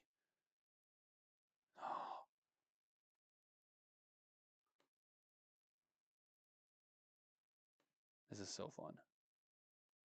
I'm having so much fun right now. All right, come back in. And, oh, wait, I gotta see. I moved around for a second. I was checking my OBS. Let me see. Just smiles. Savrix just smiles. He's like, yep. Okay. Next game. Oh, yeah, look at him. He looks dejected now. Yeah. Johnson had it from the beginning. It was all a matter of time. All a matter of time. Whew. Oh, man. Sure. Take the swing of life. Because this next turn's probably your last one. Oh, but only 4 minutes on the clock. Hold on. Hold on. If time is called like this, and Ace is down in life to purple Dofi, does Dofi win? Does he come out on top here?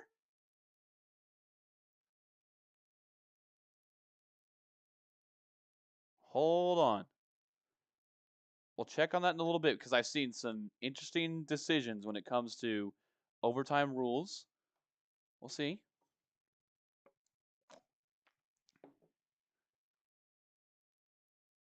Okay.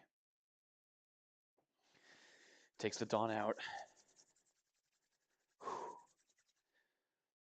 He's got 4 swings this turn, 2 blockers that are 12k power, by the way, and no life for Johnson. Savix here has to dig deep. He's looking at the Dons. He's trying to divide things up. He's looking upset. It's like, why do you have to have 4? Why 4? You got to think there's going to be at least one Don contribution onto Dofi. You got to think 1. Yeah. At 10k. Boom. Throw it out there. Oh. Oh. No. 9.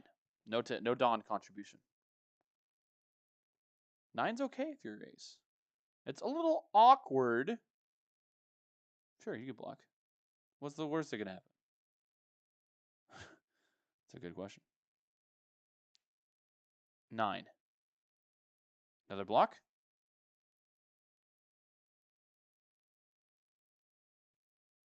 Oh my gosh. Oh my gosh, dude, it's time. It's almost time. It might go to time on this turn. Oh my gosh. This is crazy. This is crazy. Johnson's just trying to think about what to do. He's trying to calculate as much as he possibly can. He's thinking of, hey, should he block or not? They got to know they're running low on time, too. Johnson, he's thinking of his options. He's pulling his hand back. He's calculating. He's doing the finger thing. He's finger counting. Is he going to counter out? He has enough. 1, 2. Oh, he trashed leader ability. So 2-2. This is tough, man. I don't see a world that Savrix has this unless there's some weird time rules that happen. I don't know, man. I don't know. He's going to go for another 9. Oh, an 8 this time. No, 9. Excuse me. 9.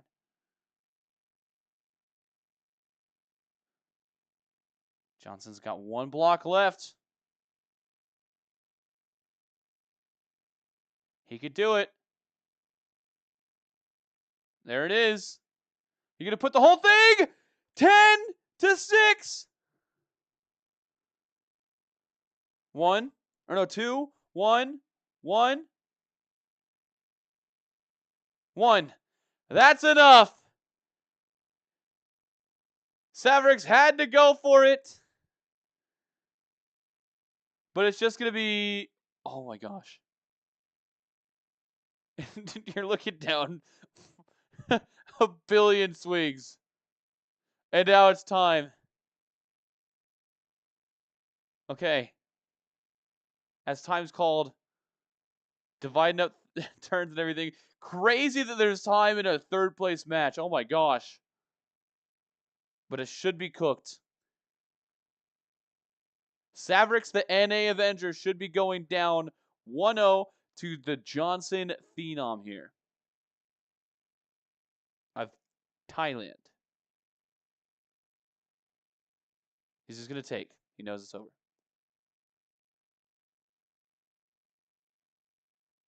He's just going to let the next game happen. No. No, he's fighting. He's healing with Baby 5. I'm silly. Oh my gosh, oh my gosh, oh my gosh, oh my gosh, oh my gosh. Oh boy. How many swings you got left? 4 at the very least. How much counter does he have? Only a little bit. He's going to shove all on Whitebeard here? No. 13. Just gives it up. Whoo! What a game.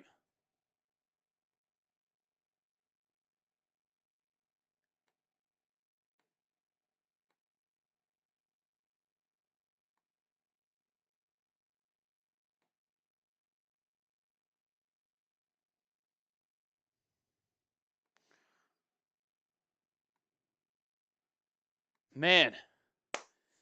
Huh!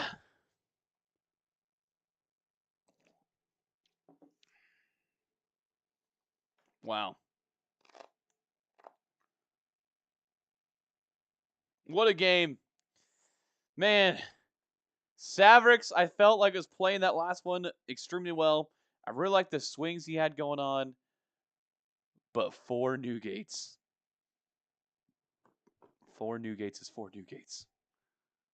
Yikers. Bad. Bad, bad, bad. Johnson now, chilling, sitting, waiting, thinking, pondering. Back in power position. 1 game away from 3rd place at the World Championships. 1 game away from that's so sick. And dude, you can tell he's just a beast too, man. You can tell Johnson is so good at this game. He's so good at the mental aspect of this game. For Savrix, he looks cool, calculated, but he's in a bad matchup with your opponent being a drawing phenom. Well, see, I mean, you're going to take 2nd away from Ace now if you're Doflamingo. So, will your opponent get 5 Newgates again? Or excuse me, 4. Will Dofi be able to set up the Virgos as well as he did last time? Find out here. As the players are about to start in Game 2. Here we go. Let's go. Let's go.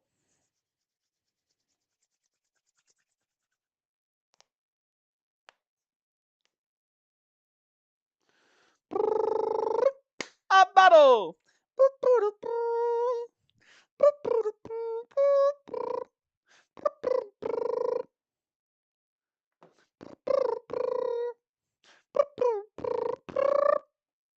All right. Immediate Otama off the rip. That's exactly what you want to see if you are Johnson on the ace. Drawing cards, replenishing the hand, and feeling good about that. That's what you can do and enjoy. So, if you're on the side here of our friend Savrix, I already saw a Virgo in hand. Going to be very crucial to negate a lot of the early pressure out of this. Is they're both looking for their early game pieces to set things up for the late game. And you're going to be finding, ooh, Pudding could be interesting to grab here off Garp. No, instead we're going to go for the Jozu, saying, hey, even if you don't have if you got a Virgo, then this is perfect. If you don't have a Virgo, excuse me, if you do not have a Virgo, this is perfect. If you do have a Virgo, at least it's 1K counter. And we're going to immediately take, of course, on the side here, and get a Divine Departure. You would love to see that card now if you're Savrix. That's going to be, exactly as they're showing it on screen here, a huge way to take out those pesky Newgates, those beasts Newgates. When they get turned sideways, they can be subtracted 8K power, and that could be what puts you further in the game. But we're going to play down a Sugar, just what you want in order to ramp a little bit for Savrix, and a Dellinger. Things are looking strong right now on the field of Savrix immediately. We already know as well that he has that in hand. We're seeing a Newgate and and an I Am Wipe Your event. Just what Johnson wants here. And we're going to continue to do some searching, baby. Don't just give me one Newgate. Give me them all. I need them. And no swings there out of that. That's interesting. Very intriguing. Okay.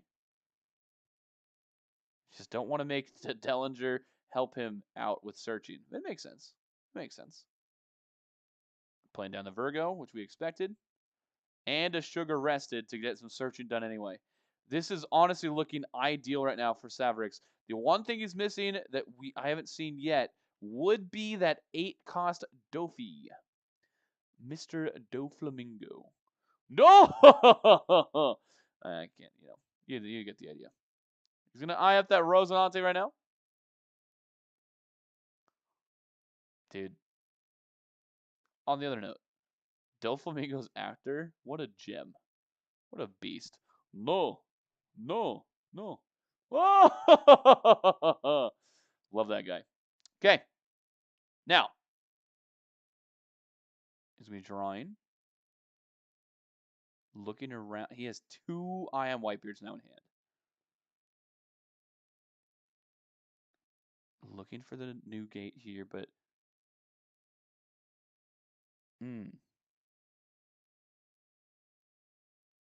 Gonna immediately swing Garp into Sugar. I'd imagine we let that go because there could easily be a lot of follow-up swings onto that. Like we mentioned before, it's a 7 Dawn swing for Johnson, or 7 Dawn turn for Johnson. Ideally, you want to play out the I Am Whitebeard event, but you can't do it just yet. So this is just that awkward turn for Ace. You're going to figure what's going on.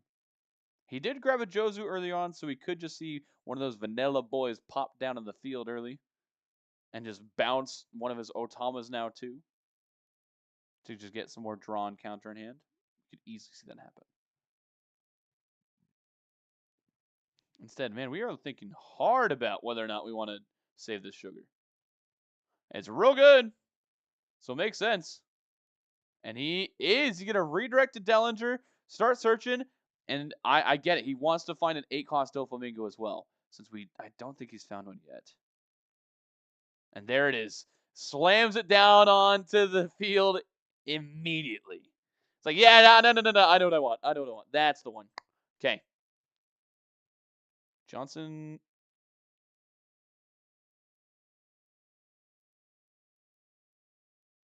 Had a question about Dellinger. What?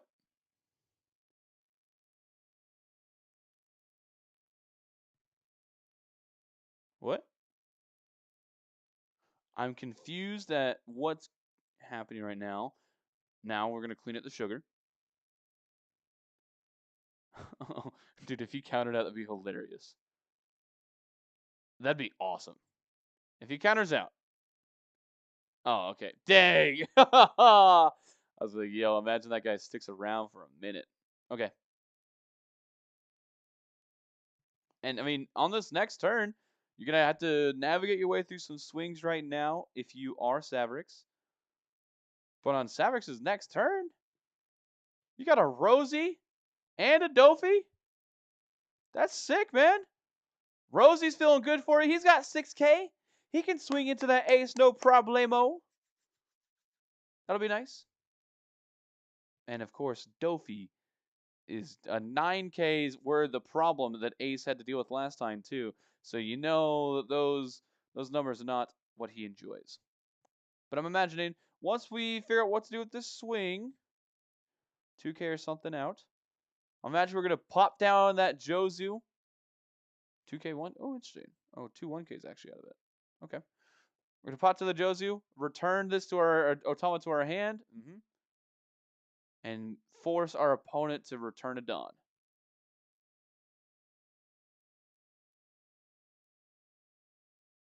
No. He might have already done it. Okay. A 9 Dawn turn from Savrix, and we know what's happening here. We know what's happening here. The only question is, are we turning Virgo sideways? Another Divine Departure. Whoa! 2 Divine Departure and 2 slow beams. Huh. That's a weird hand. Yeah, I would trash one, bro. Yeah, get some card draw in there. You don't need 2, right? I would honestly trash a slow beam, I think. I think Divine Departure is so good in this. Well, you know, I'm no Equimby, bro. So, okay, he's going to trash that. Draw 2, and he draws into another Virgo, which is kind of like he just did not want to see that. And a Monet. And it's not even the 2K. So he does have a Divine Departure, but he does not want to use that for the counter. So he's kind of looking a little bricked right now. And we're going for a Virgo swing. Trash. Get rid of the 3rd red rock. Poor Johnson for trying 3 of those. But way to use them well. Just get him out of there. But man, trying 3. You're like, dude, why do I keep seeing this stupid card in this matchup? That's unfortunate. Oh. Questions are being placed. Johnson is curious about something.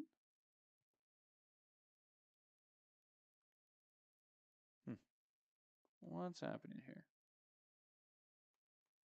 What's going on?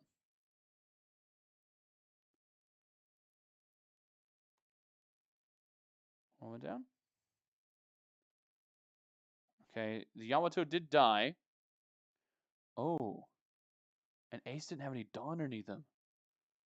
Ooh, so he didn't get a draw off the Yamato. That's painful if you're Johnson here. Super painful. But now you are on 9 Dawn, and guess what just cost 8?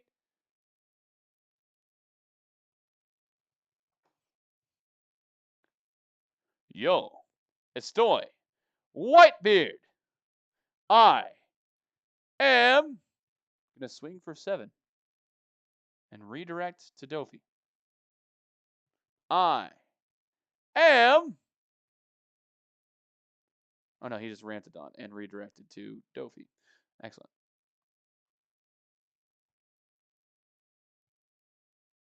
Oh. Okay, redirect into the sugar, actually. And he's going to play out another Virgo, which is... Dude, getting 2 Virgos again, that's nasty out of Savrix. Just what you're wanting to be able to deal with the threats of the new gate. Johnson now has to rethink some things because he's like, dang, my opponent is drawing like a monster, but I am Whitebeard. Played down onto the field. Do you take a life? He does? I think that makes sense. I think that makes a lot of sense. You only have 1 blocker right now. And you need to stay alive as much as you can to wait for the rest of the posse to show up. So that means Garp gets a little bit of love. Cool. And we're going to see a 10K. Oh, I don't think he's going to swing, though, if you're ace. I don't think so. I don't think the last thing he wants is for there to be a slow beam sword into a divine departure. That's how you lose the game. So if you're Johnson, safe. Uh-oh. Oh boy. Savrix has got a chance. Okay. It's a big swing. It's 11. Don't get me wrong. I mean, but I think you let this Virgo die. You got a second one? Yeah. You rest that down. Oh, man. And you let it die. Uh-huh. Wow. Wow. Okay, this is huge right now for Savrix. You give a Dawn. What do you swing with? What are you going to swing with here? You probably just give a Dawn to... You're going to turn essentially Whitebeard into a 4,000 power. So you give a Dawn to Leader. And there's the Divine Departure. And you're going to go 6 into 4.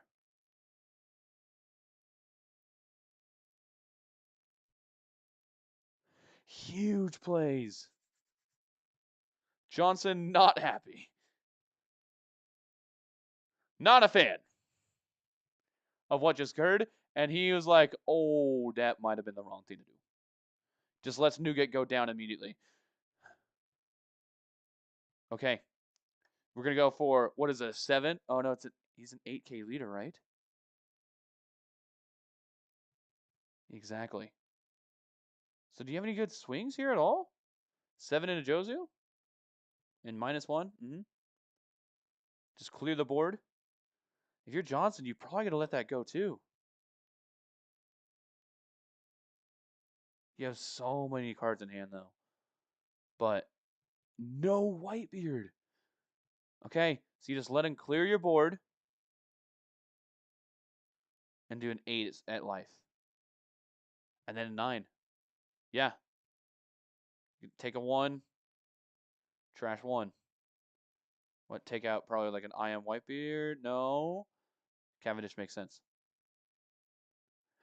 And pass. Wow. What a turn for Savrix. Johnson really needs to recoup. He needs Whitebeards now. You draw it? No. He has a Garp in hand, though. So he's got to go searching for Newgate. You got to search right now, man. You got to search right now. Round table is in your hand, but that just can't be the play here.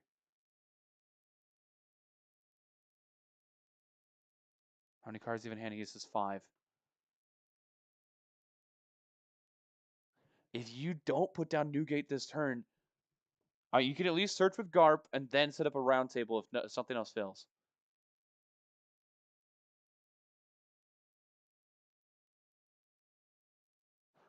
He's going to go for the round table first. Oh, shoot. Whoa. Dofi becomes -1K power. You're going to swing Garp into him, of course.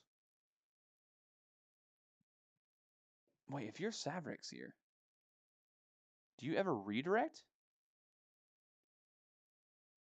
Wait a second.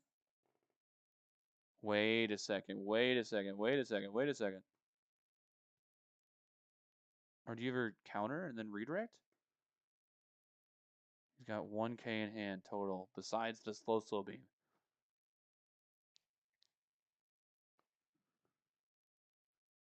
He does redirect. Wow.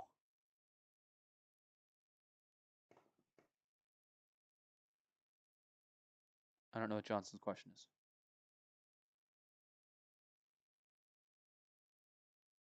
How much Dawn do you have? 7. So you're going to go to a 7 Dawn turn, so we won't be able to play a 10 cost. That's very important. He's going to take out Dofi. Oh, man. Oh, man. A Cavendish. Wow. I mean, the good thing is for Ace is that you're at 2 life still, right? So you're not losing this turn. But you still don't have a new gate. Do you have to take out Garp right now if you're Savrix? It's technically the right thing to do, but I'll be honest, I don't think I would. He does. Okay. Wow. Slam down the Monet. Get another one active. Go to your 10 Dawn. Just a 6K. Start peppering. Start peppering. You're gonna trash an I am Whitebeard. Oh, dude, this is brutal for Johnson. I think that this looks like we're headed to a game 3 right now. He's gonna trash that. Put that immediately down there so that he's gonna give minus 2K power to Rosinante. Another swing from Virgo that gets a 2K out of hand. Another Virgo! Hits the area! Brutal! At least the Cavendish stays alive. He still doesn't have a Whitebeard. Johnson went from 4 to 1. And this is the difference here. Oh, wait, hold on. He can draw into it. He can draw into it. Did he draw into it? No! No, he didn't! This is brutal. He's got to search. He's got to find it. He's got to find it. He's got to find it. He's got to... Is he not going to find it? He didn't find it! How? This is so unlucky. You have to feel for Johnson here, man.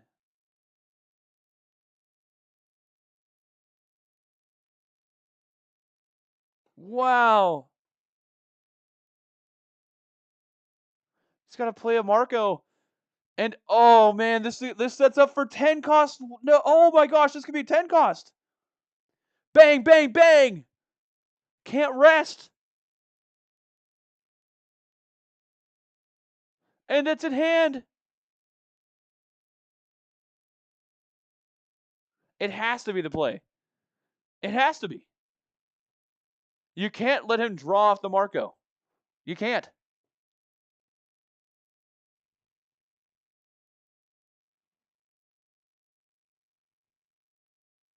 He's setting it aside. Savrix eyeing up what could set us to a game 3 here. And there he plays it down. -3. Dawn. And look. Oh, Johnson. I've never seen him dejected yet. But look at that. As soon as it hits the playing field. Look at his face. He knows. Oh, man. And there it is. Bang. Oh, is he just KOing?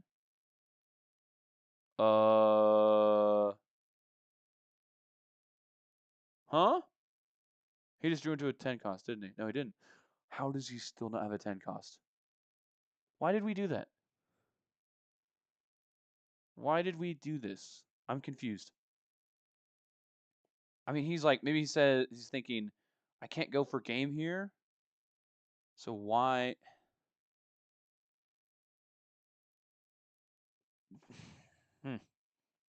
He's going to go for Cav.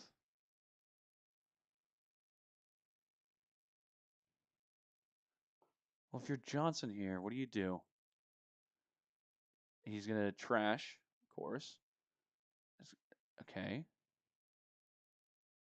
So it's going to be 4K right now. It's going to be 5 and a 4. Johnson has a decent amount of counter in hand.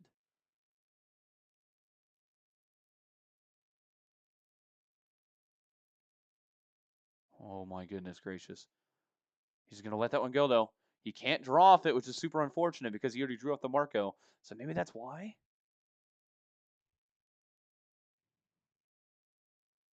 6 at life.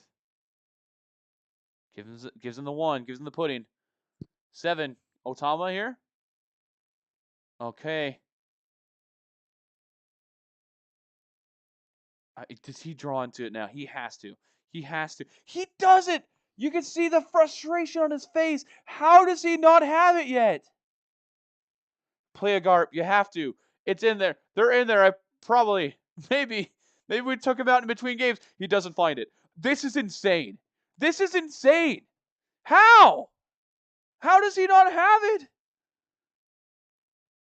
Those two life have to be Whitebeards. And the rest of the Whitebeards have to be in like the bottom of the deck. This is so rough. The fact that Johnson hasn't lost it is a miracle, frankly. With this kind of bad luck. Look at Savrix. He smiled when he didn't grab it. What? What do you do now? A 6? I guess. Savrix only has 2 cards in hand.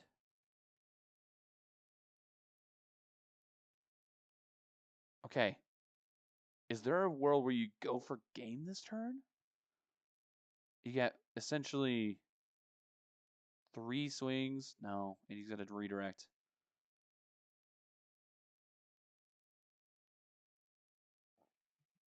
I mean, next turn Savrix can... Oh my goodness. You can clean up a lot of stuff. You can start sugar searching if a space gets freed up. He's looking so good in this one. And somehow, despite all odds, oh my word, you gotta feel, like I said, you gotta feel for Johnson. Savrix might be winning this game. Redirect comes down. The thing we have to consider right now is time.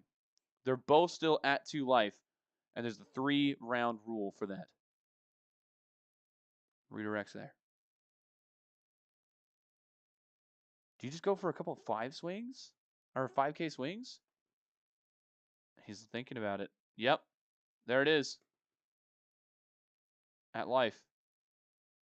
With so few cards in hand, it makes a lot of sense. Because of 1K. If you're Johnson, you got to do it again, right? I mean, maybe just play down a Yamato? Man, Uta isn't even a cheat for you right now. Because you don't have any high-powered characters. Wow. 6 at life. Just takes. Gets a 2K out of life. Oh, man. And there's the Yamato. Yeah. Does he finally draw it? This is not real. This is not real. There's no way. How many cards has he gone through?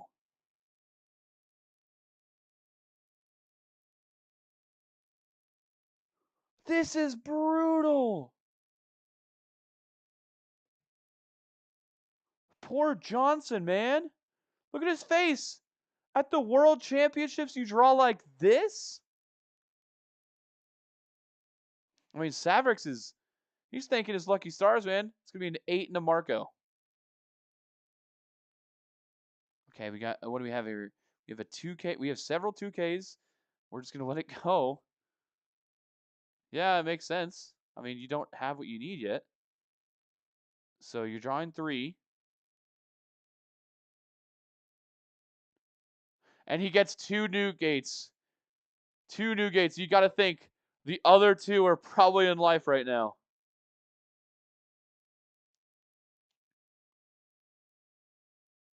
He still could win this game. There's a genuine chance that Johnson pulls this off. 6 at life. He has a big hand. He still has 2 life. His opponent's just got a full board. 2. 6 at life again.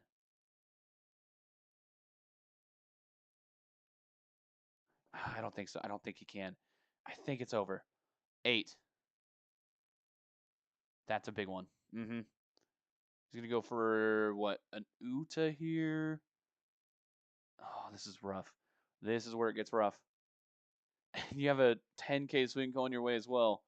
At least, you got to think another 8, another 10. So I think you have to counter out of this one. You might need to take the next two.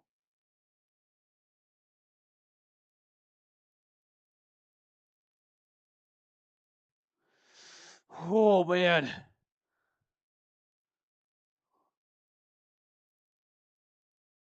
Johnson really considering what to play down. It's a 2-1. You got to think it takes coming. No. He countered out to... Oh, man. Oh, wow. Okay. Okay. He had a... Oh, he had an event in hand. Oh, that was so crucial. That was clutch. That was clutch. That was clutch. I'm not going to lie. It came in. Honestly, rooting for Savrix in this one. I feel like Johnson's luck has turned me over. 6K at Savrix. Savrix does have a 2K in hand.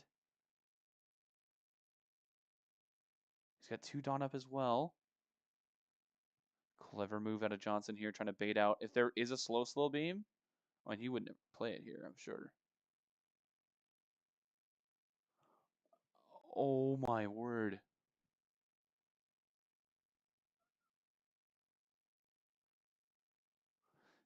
Oh my gosh. If you're Savrix, you got to think, yeah, you got a 2K. You got a 2K here. And Johnson now is going to have to go. He's going to have to swing here first. Yep. Yep. And the redirect's going to happen into like the Dofi. Sure. It makes sense. It makes sense. Okay. This is a crazy game, dude. Oh my word, what a game. How does Johnson survive, man? He's gonna... Oh. Okay. Ramp 2 just to help with math and swings, maybe? Huh. But here it is. He finally is here. Savrix nods. Oh, I guess my opponent does play those. Huh. Weird. Okay. We're gonna draw again and...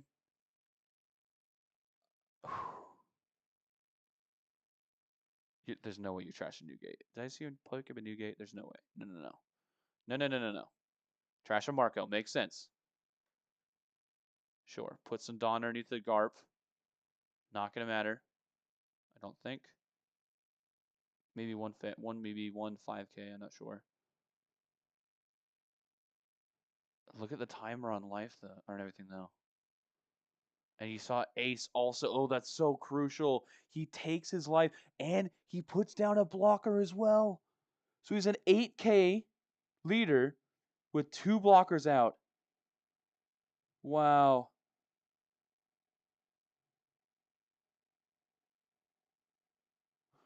If you're Savrix here, you got to try to end it. You got to go for an 8. Okay.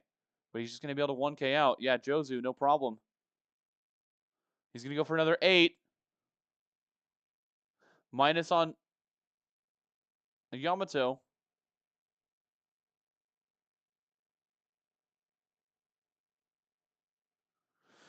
Oh my gosh. Oh my gosh, he has so little. He has 2 1Ks left. And he could trash something. He's going to go with the Yamato here. He's going to trash a Newgate. Okay.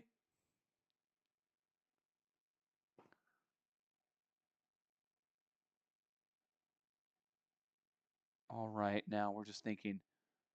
Going to put some Dawn underneath. Is it going to be an 8K swing with leader? So 3 Dawn? He's thinking about it. He's thinking about it. Oh, we're just swinging into Yamato?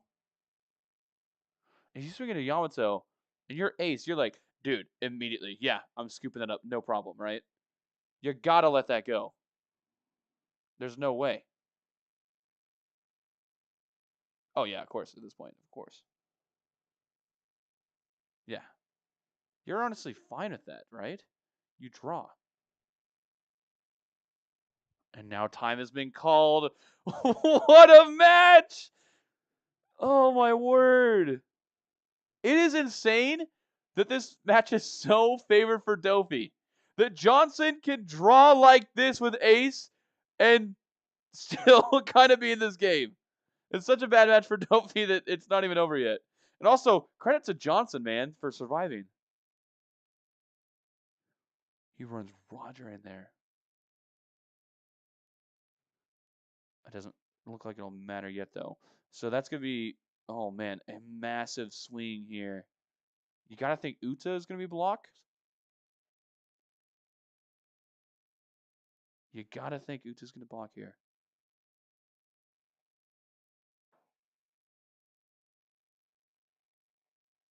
With 2 down up. Or Newgate. And just counter out. All right, what's he give him? 1, 1. Oh my word. 4 Dawn left up. This game is insane.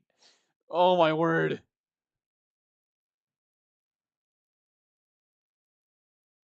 If Johnson wins this, he's the best player of all time.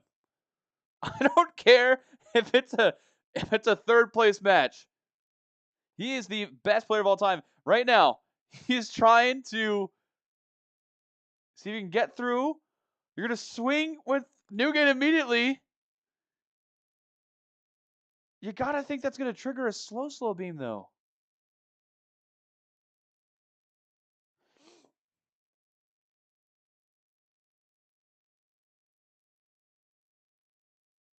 Oh, man.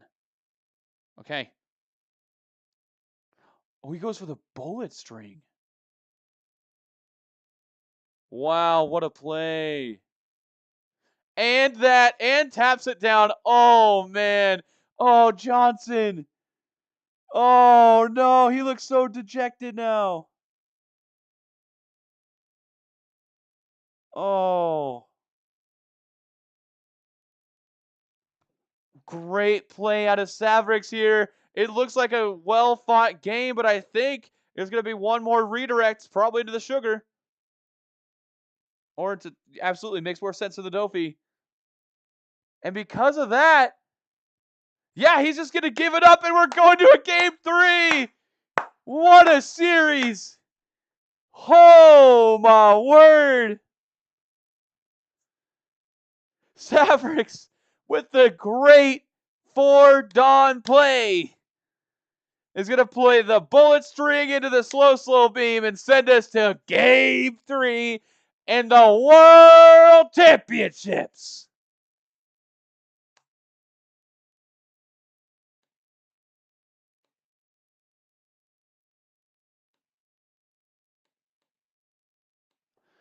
Wow.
Ugh.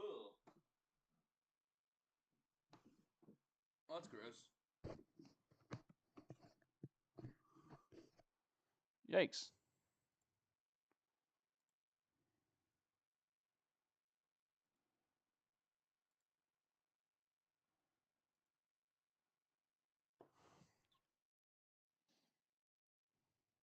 miss a 3-point shot, right? Like a horrendous.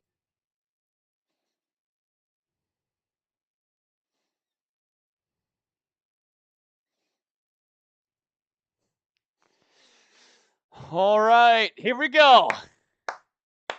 After one of the craziest game twos I have seen, where Johnson was clinging on for dear life, you're able to see Savrix tooth and nail and claw his way into a victory after Johnson whiffed 100,000 times in trying to find his 10 cost Newgate. But now, Johnson's going second, which means Whitebeard on curve and problems for Savrix. We're going to immediately see a 6K swing that's going to be taken and drawn for this ace. He's trying to fish into this Whitebeard and his full combo because that's where he was going to put him forward into this game. Singing 5 right there into the sugar, redirected into the Delger.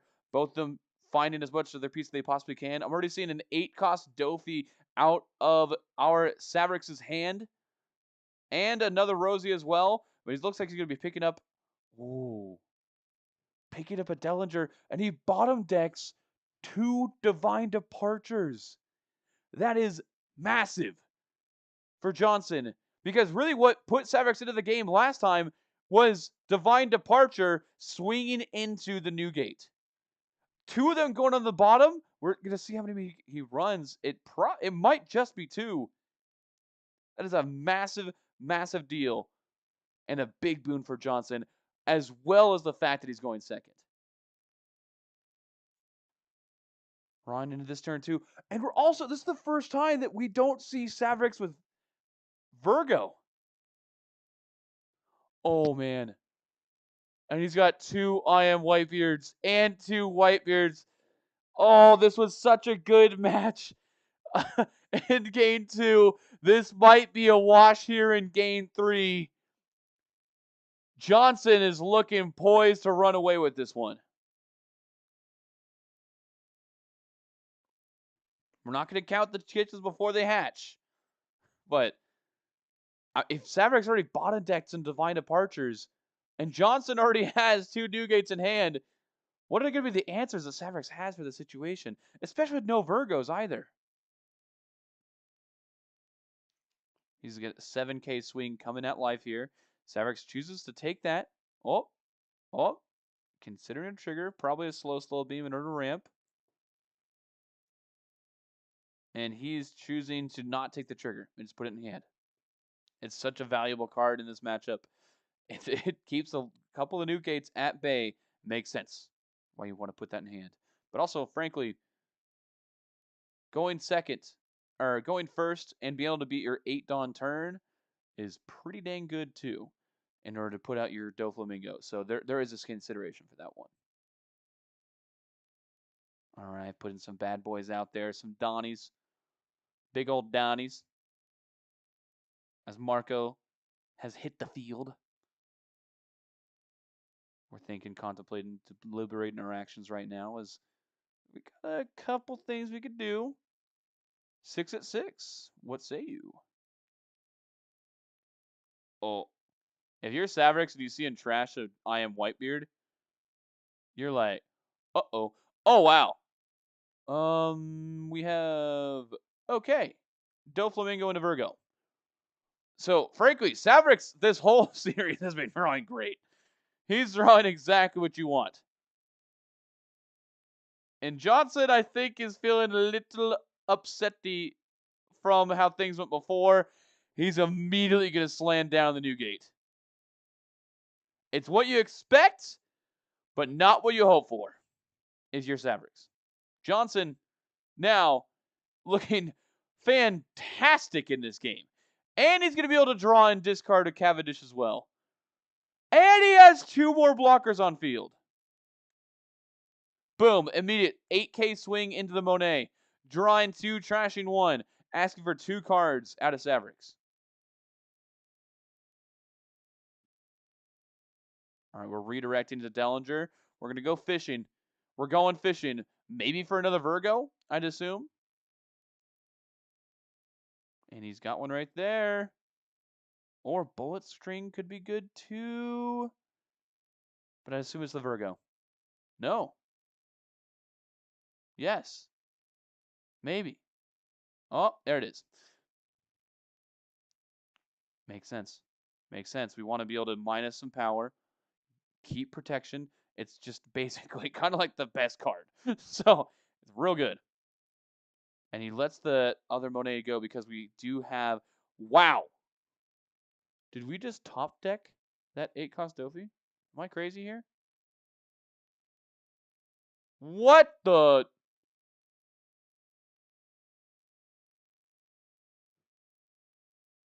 That was insane. Basically the best card he possibly could have found in the situation. Top deck. Boom. Off the top. I don't know if it's going to matter. We'll see.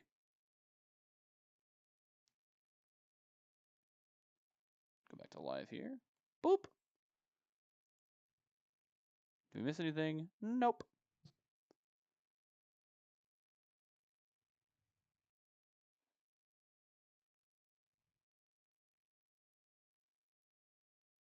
Okay. Now, looks to be thinking about. It has to be. You'd think the 8-cost Dofi. He's got a plethora of goodies at his disposal in this one. Playing down the sugar to keep searching. What is he looking for? He bottom decks another Divine Departure. So he plays 3. And that's 3 down there. And yeah, they're mentioning the broadcast here too. That's so rough. Man. Man. I know Johnson, actually, he drew one of the worst I've ever seen in my entire life last game. It was awful. But he still did okay. I don't think the disadvantage that Savrix is playing with gives him that same liberty to not draw what he needs. He needs to draw those just to have a chance in this matchup.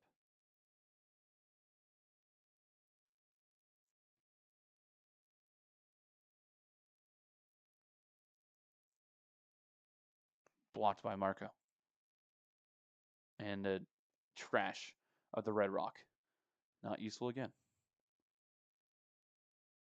His hand size is looking so healthy. A 9 at the Cavendish, and we're just blocking. We got a free block, and we're going to use it.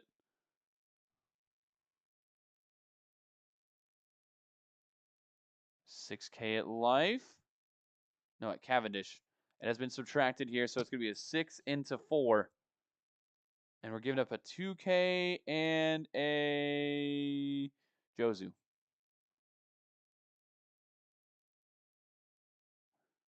And the Dofi.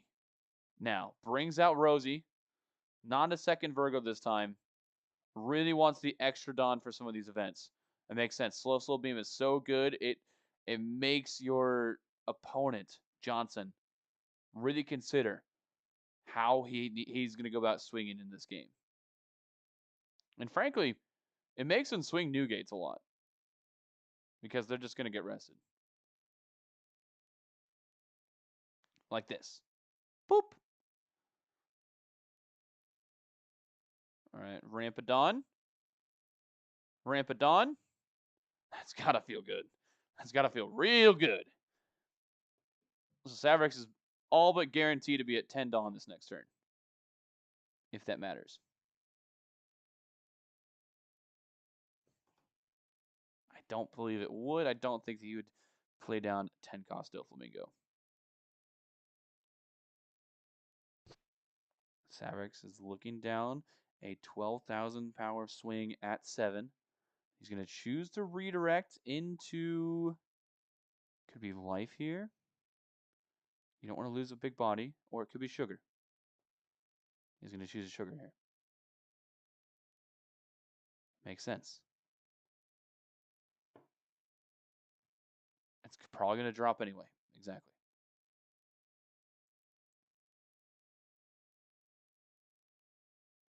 like he didn't do a slow beam. I have a Newgate in my hand. What do I do now? Kevin just seems good. If we're swinging 6 here, obviously the only target can be life. We're going to draw 2. This Kevin just put in so much work. Drawing 6 total cards so far. And filtering his hand so well. And this now is going to be the slow beam that you expect if you are Johnson. But we got another Newgate, folks. It has hit the field. We don't need to take our life, I don't think either, right? Man, drawing 2 extra cards too. Oh my word. You're just stacking your hand so well. If you're Johnson here. Look how much fervor he's playing with too. He's playing quickly, saying, I'm feeling confident in this one. Yeah, you can beat me when I'm going first, brother, but second belongs to this king. I got that ace up my sleeve. Come on now.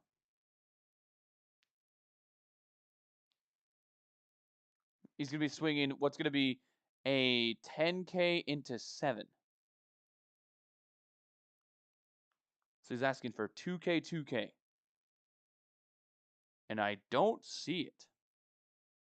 He just lets it go. No Virgo on the field.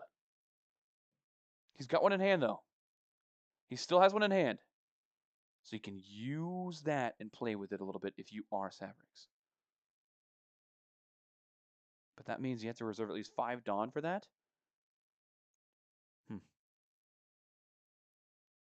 You'd assume right now what he's thinking about. You'd expect a 9K swing. He really enjoys 9K swings against Ace. That's the first one. And it's going to go straight into Cavendish. Interesting. I wonder why he tries to clear board like this. It makes him draw as well.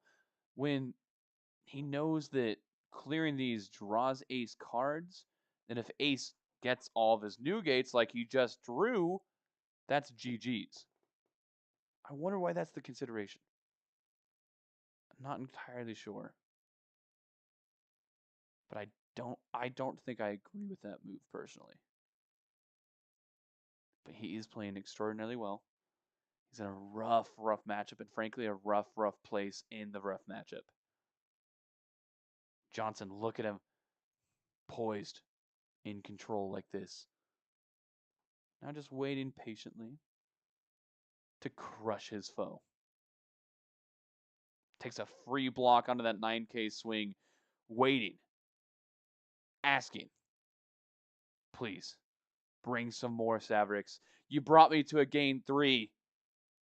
Is this all you've got? You're going to need a lot more than that to take me down, brother.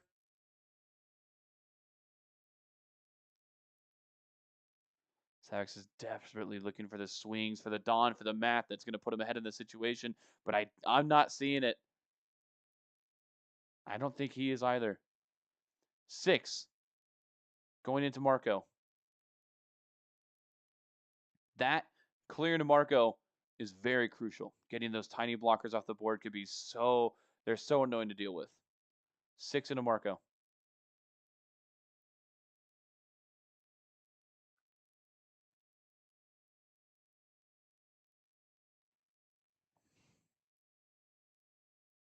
Johnson waiting right now.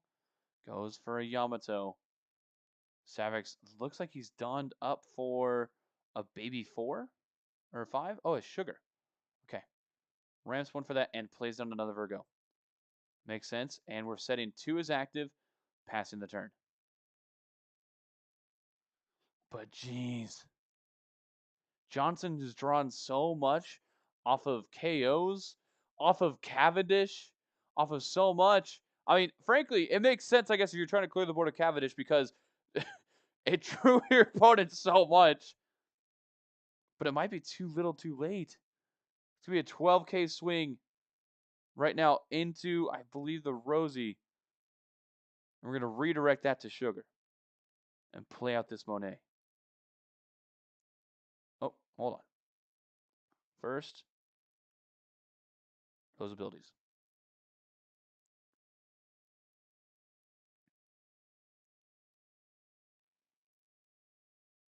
Man, you got to think Johnson sitting pretty has done so well. He almost won in game 2, but he was not to be denied in this one. We'll see. Redirect now. There. Into the sugar and the slow beam to rest the Newgate. But Johnson was ready for this move. Counting things up as if he doesn't have the death blow already in hand.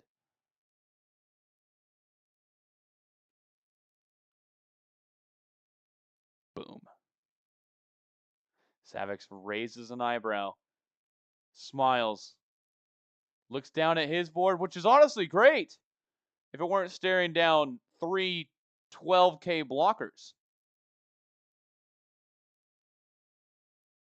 And you got to think now, it's starting to set in.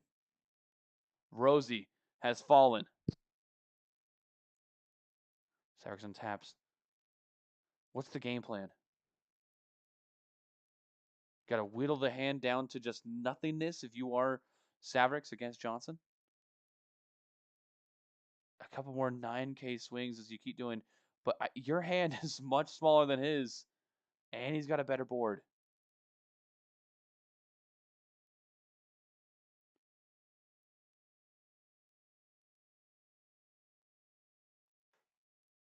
Sugar can do some searching for you. Replenish your hand for the turn after this one. She really is such an MVP in this deck. I don't think healing is what you want.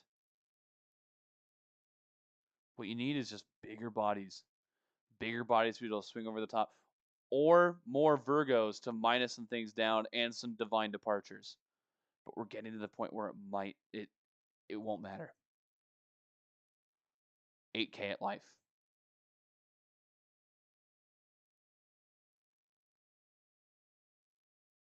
That's a 2-1. We have now 5 cards in hand. If you are this ace, another 8 at life. Minus onto the standing Newgate makes sense.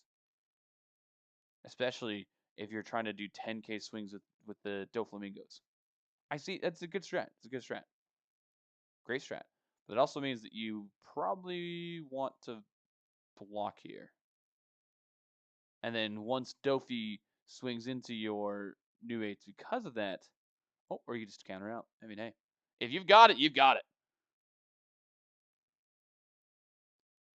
All right, and here's the 10 cost. No, just 9. It's going to be easily blocked here. 9 into life here. Just block and draw. Get that last Newgate in hand, bro. And there it is. Number 4. Dofi is cursed against Newgate, man.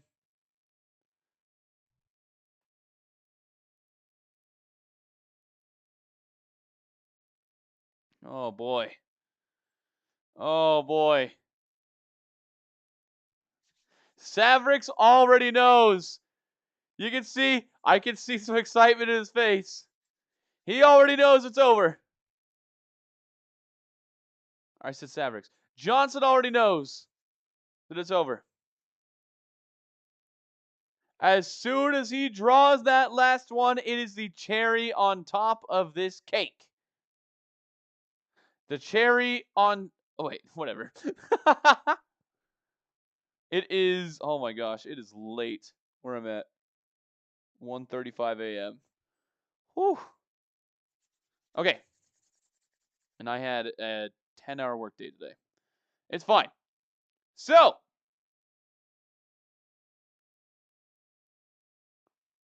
Savix is questioning what's going on.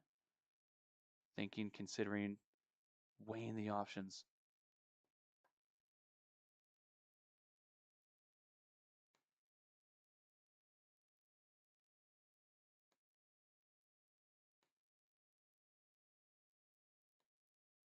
Man, I am sleepy. Okay. Time to make this happen.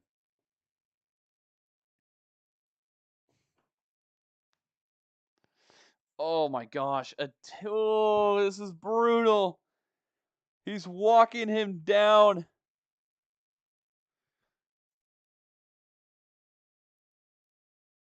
Oh man. Another swing into and that's gonna be taken down into no. Oh, Savrix. Oh, this is painful. And he hasn't even played it down yet. Oh no. 6 there. And the 4th.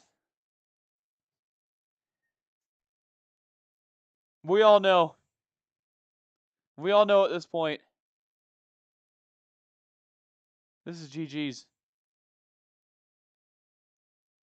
The only thing that Savrix can do right now is go for game.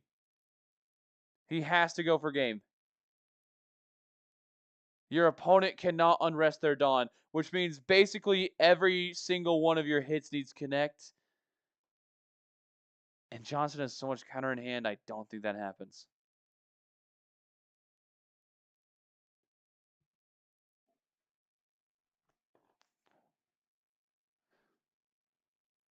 My refrigerator has just kicked on. Unfortunately, Savrix is about to be kicked out of this tournament. 4th place is still amazing. A fantastic performance. I don't know. You got to figure out how exactly you get attached to the Dawn to make things happen. Minimum of 8K swings are required. Oh, he looks dejected. Goes for a 6. Easy 1K. Man, you got to feel for him. He's looking for an answer with that beautiful SP sugar. Finds a bullet string. But that's going to give you some survivability, but you don't need survivability, you need a miracle at this point. Another 8 cost Dofi's placed down. And a baby 5. So he's trying. He's living as long as you can. Another 6K swing, I'm assuming is going to get blocked here. Or if you have enough counter, sure. Another Yamato. Draw and pass.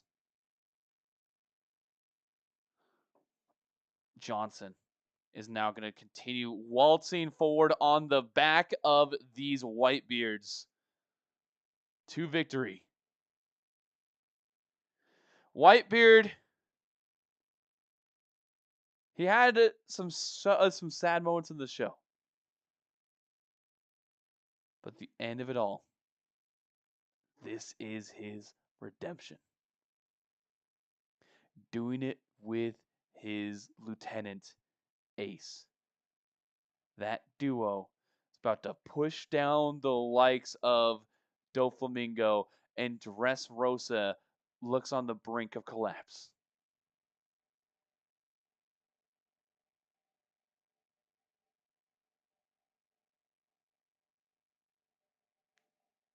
It's going to be a 9,000 swing coming at to this here Monet.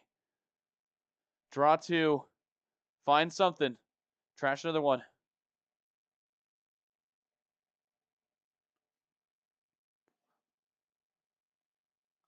Oh, oh, that's down. Oh, 5 blockers on the field.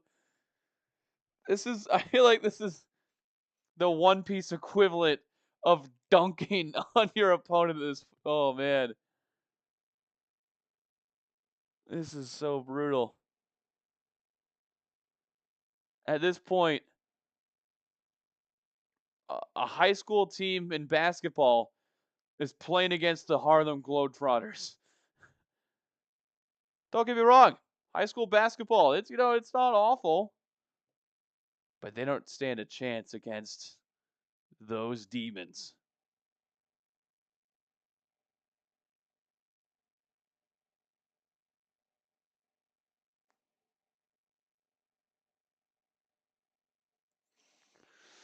If you're Savix, you got to be feeling it. You got to feel for him. Come so far and just have an awful matchup like this. Wow, a 12K swing out the gate. The new gate, you might say. Just blocked. Draw more cards, man. At this point, is there a world where you deck your opponent? That might be your best option.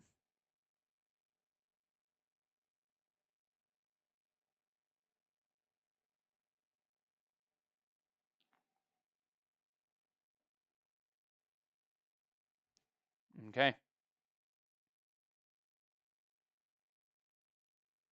Now, Johnson has a lot of cards in hand. A lot of options. And you could feel the anticipation of the moment. Third place is so close. He could taste it. That's going to be a massive swing. 11K coming out. He looks like he might be trying to push for it all right now.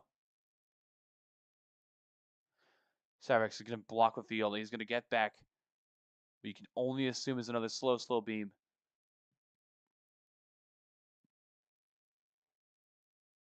It's his one lifeline he's got in this game. If you're Johnson here, he does. He swings. Okay. It's got to be an immediate play. If you're Savrix, immediate play. Oh, he doesn't play it.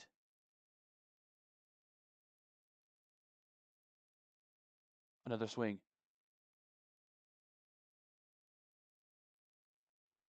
Now, ramps at dawn. You got to think right now is he's thinking either playing this the slow beam to rest another new gate. Because Johnson, there's no way he swings another one after this. To rest a new gate. Redirect to baby 5. Heal 1. He doesn't play slow beam. And they swing another one. Johnson's going for it all. He must have a Marco in hand. He's got to. And there we go, resting down the last new gate here. And just taking it. Unless it's an Uda, it is a Marco. And another event. Oh, brutal. Oh, man. But now if you're Savix, Ace has 2 life and the blocker. Is there ever a chance that Johnson just overextended himself?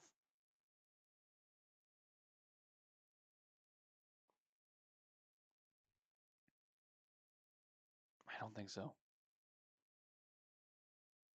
I don't think there's a world where Savix closes out this turn. I would love to be able to see Johnson's hand, but at the very least, Johnson. This is why giving Ace second turn is pretty dang good. 8K swing out of the Virgo. It's met by a trash and a 1. 6K.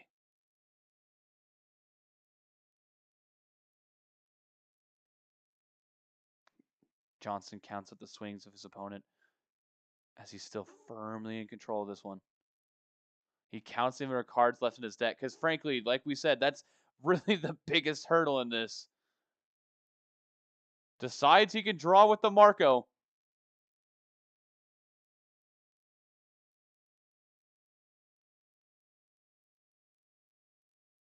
And, oh man, a 9K swing. He just takes it.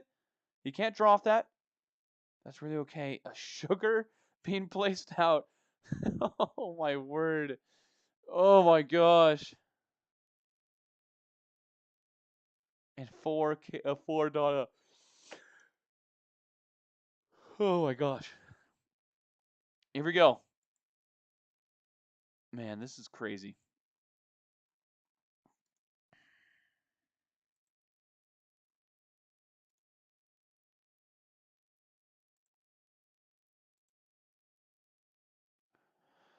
Time has been called.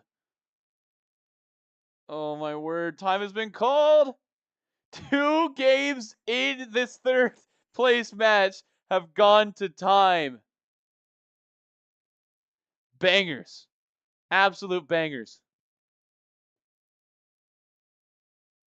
This has been a pleasure and a joy to watch. Same thing. Newgate swings into the Virgo. 12 at 7. Redirect immediately into the sugar. And we're going to pop out. Oh. And ramp. And we're going to pop out the viola.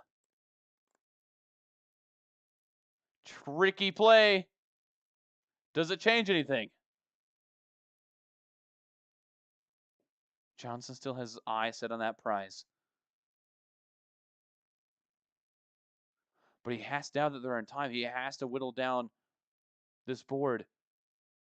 Gets viola down. Gonna get another slow beam. This deck is so annoying to play against, man. Savrix is piloted it so well. The fact that he's still in this game, kind of, is incredible.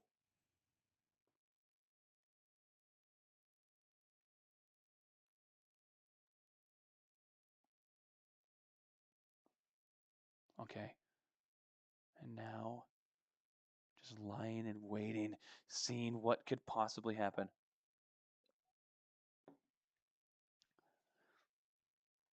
Waiting to see what the next move is here. Johnson counting up the dawn. Seeing if his opponent could even get out of these 3 swings. But with 4 dawn up, is there even a reason to risk it?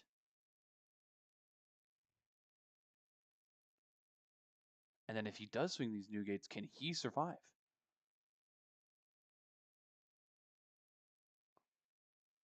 In hand, it looks like he has a pudding, a round table, an Ezo, and a couple other cards I can't quite see. Is he going for a 15? Oh, I think he is. 15 at 7. Wow. Wow. So even if he did bullet string and a a slow beam, he would still need a 2K plus a 1K get out of the situation. Wow. This is so good out of Johnson. So good.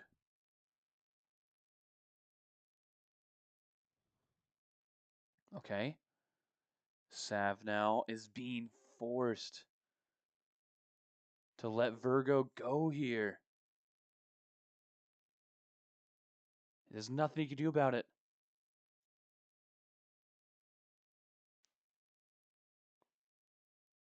So Johnson, what's stopping him from doing the same thing right now in Rosie? He might even be trying to take out Dofi. And just win in the following turn.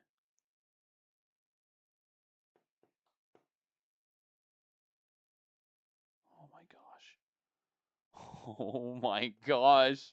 Wait a second. Because of time, there's still a chance. This is crazy. But now if he swings anything, Newgate would get rested.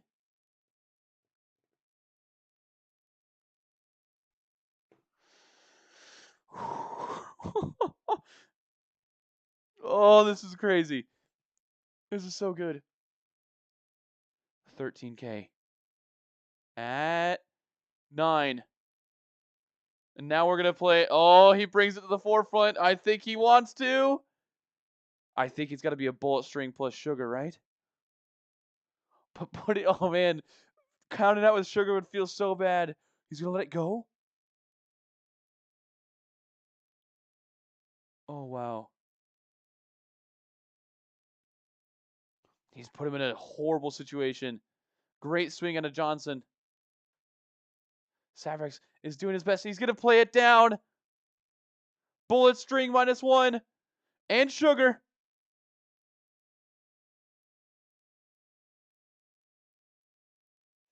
Oh no, he's a 10 or yeah, an 11K for the turn. Ace has enough. Oh my word! Or he could shove on there. Oh, he plays the round table to eliminate Dofi.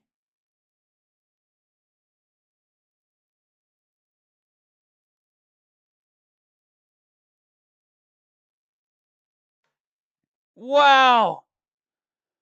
What a capstone to that series of plays.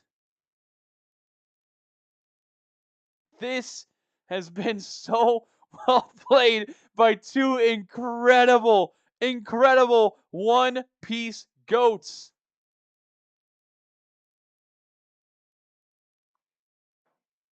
It's going to be a 7 at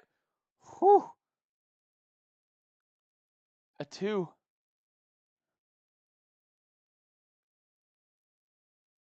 Or a 1. It doesn't matter. Man. Brutal. Out of him. And he's got a Dawn standing as well. Nope. Never mind. Immediately finds the Yuta for 2K.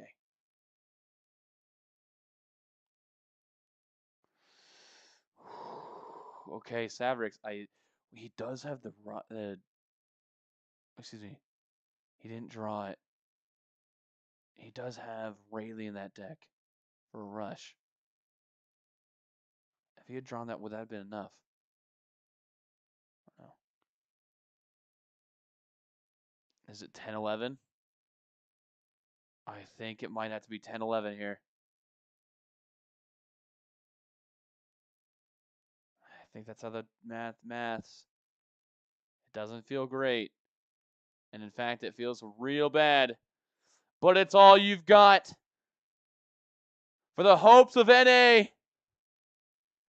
Oh, he's going to be swinging a 9 instead. No, a 10. Like I said. 10 at life. Drops it. Johnson. He does have enough counter. Does he take here to bait the all-in?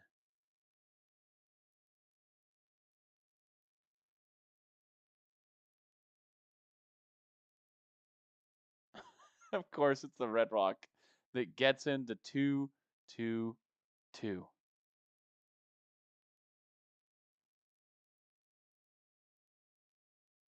And now with basically no cards in hand, 7K swing, 2 ones.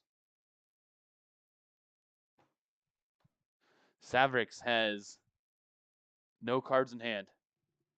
Or excuse me, only a couple cards in hand. 4 Dawn up. And 4 new gates.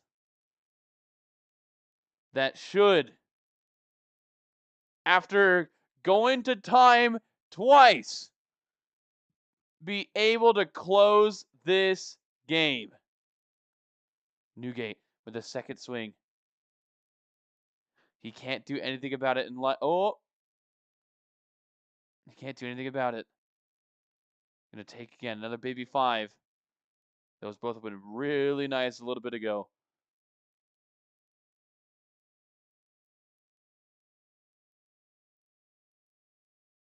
Redirect. Into Delphi. And that's going to be the win for Johnson in another overtime thriller. Johnson with ace is going to take third place at the World Championships. Well done, Johnson.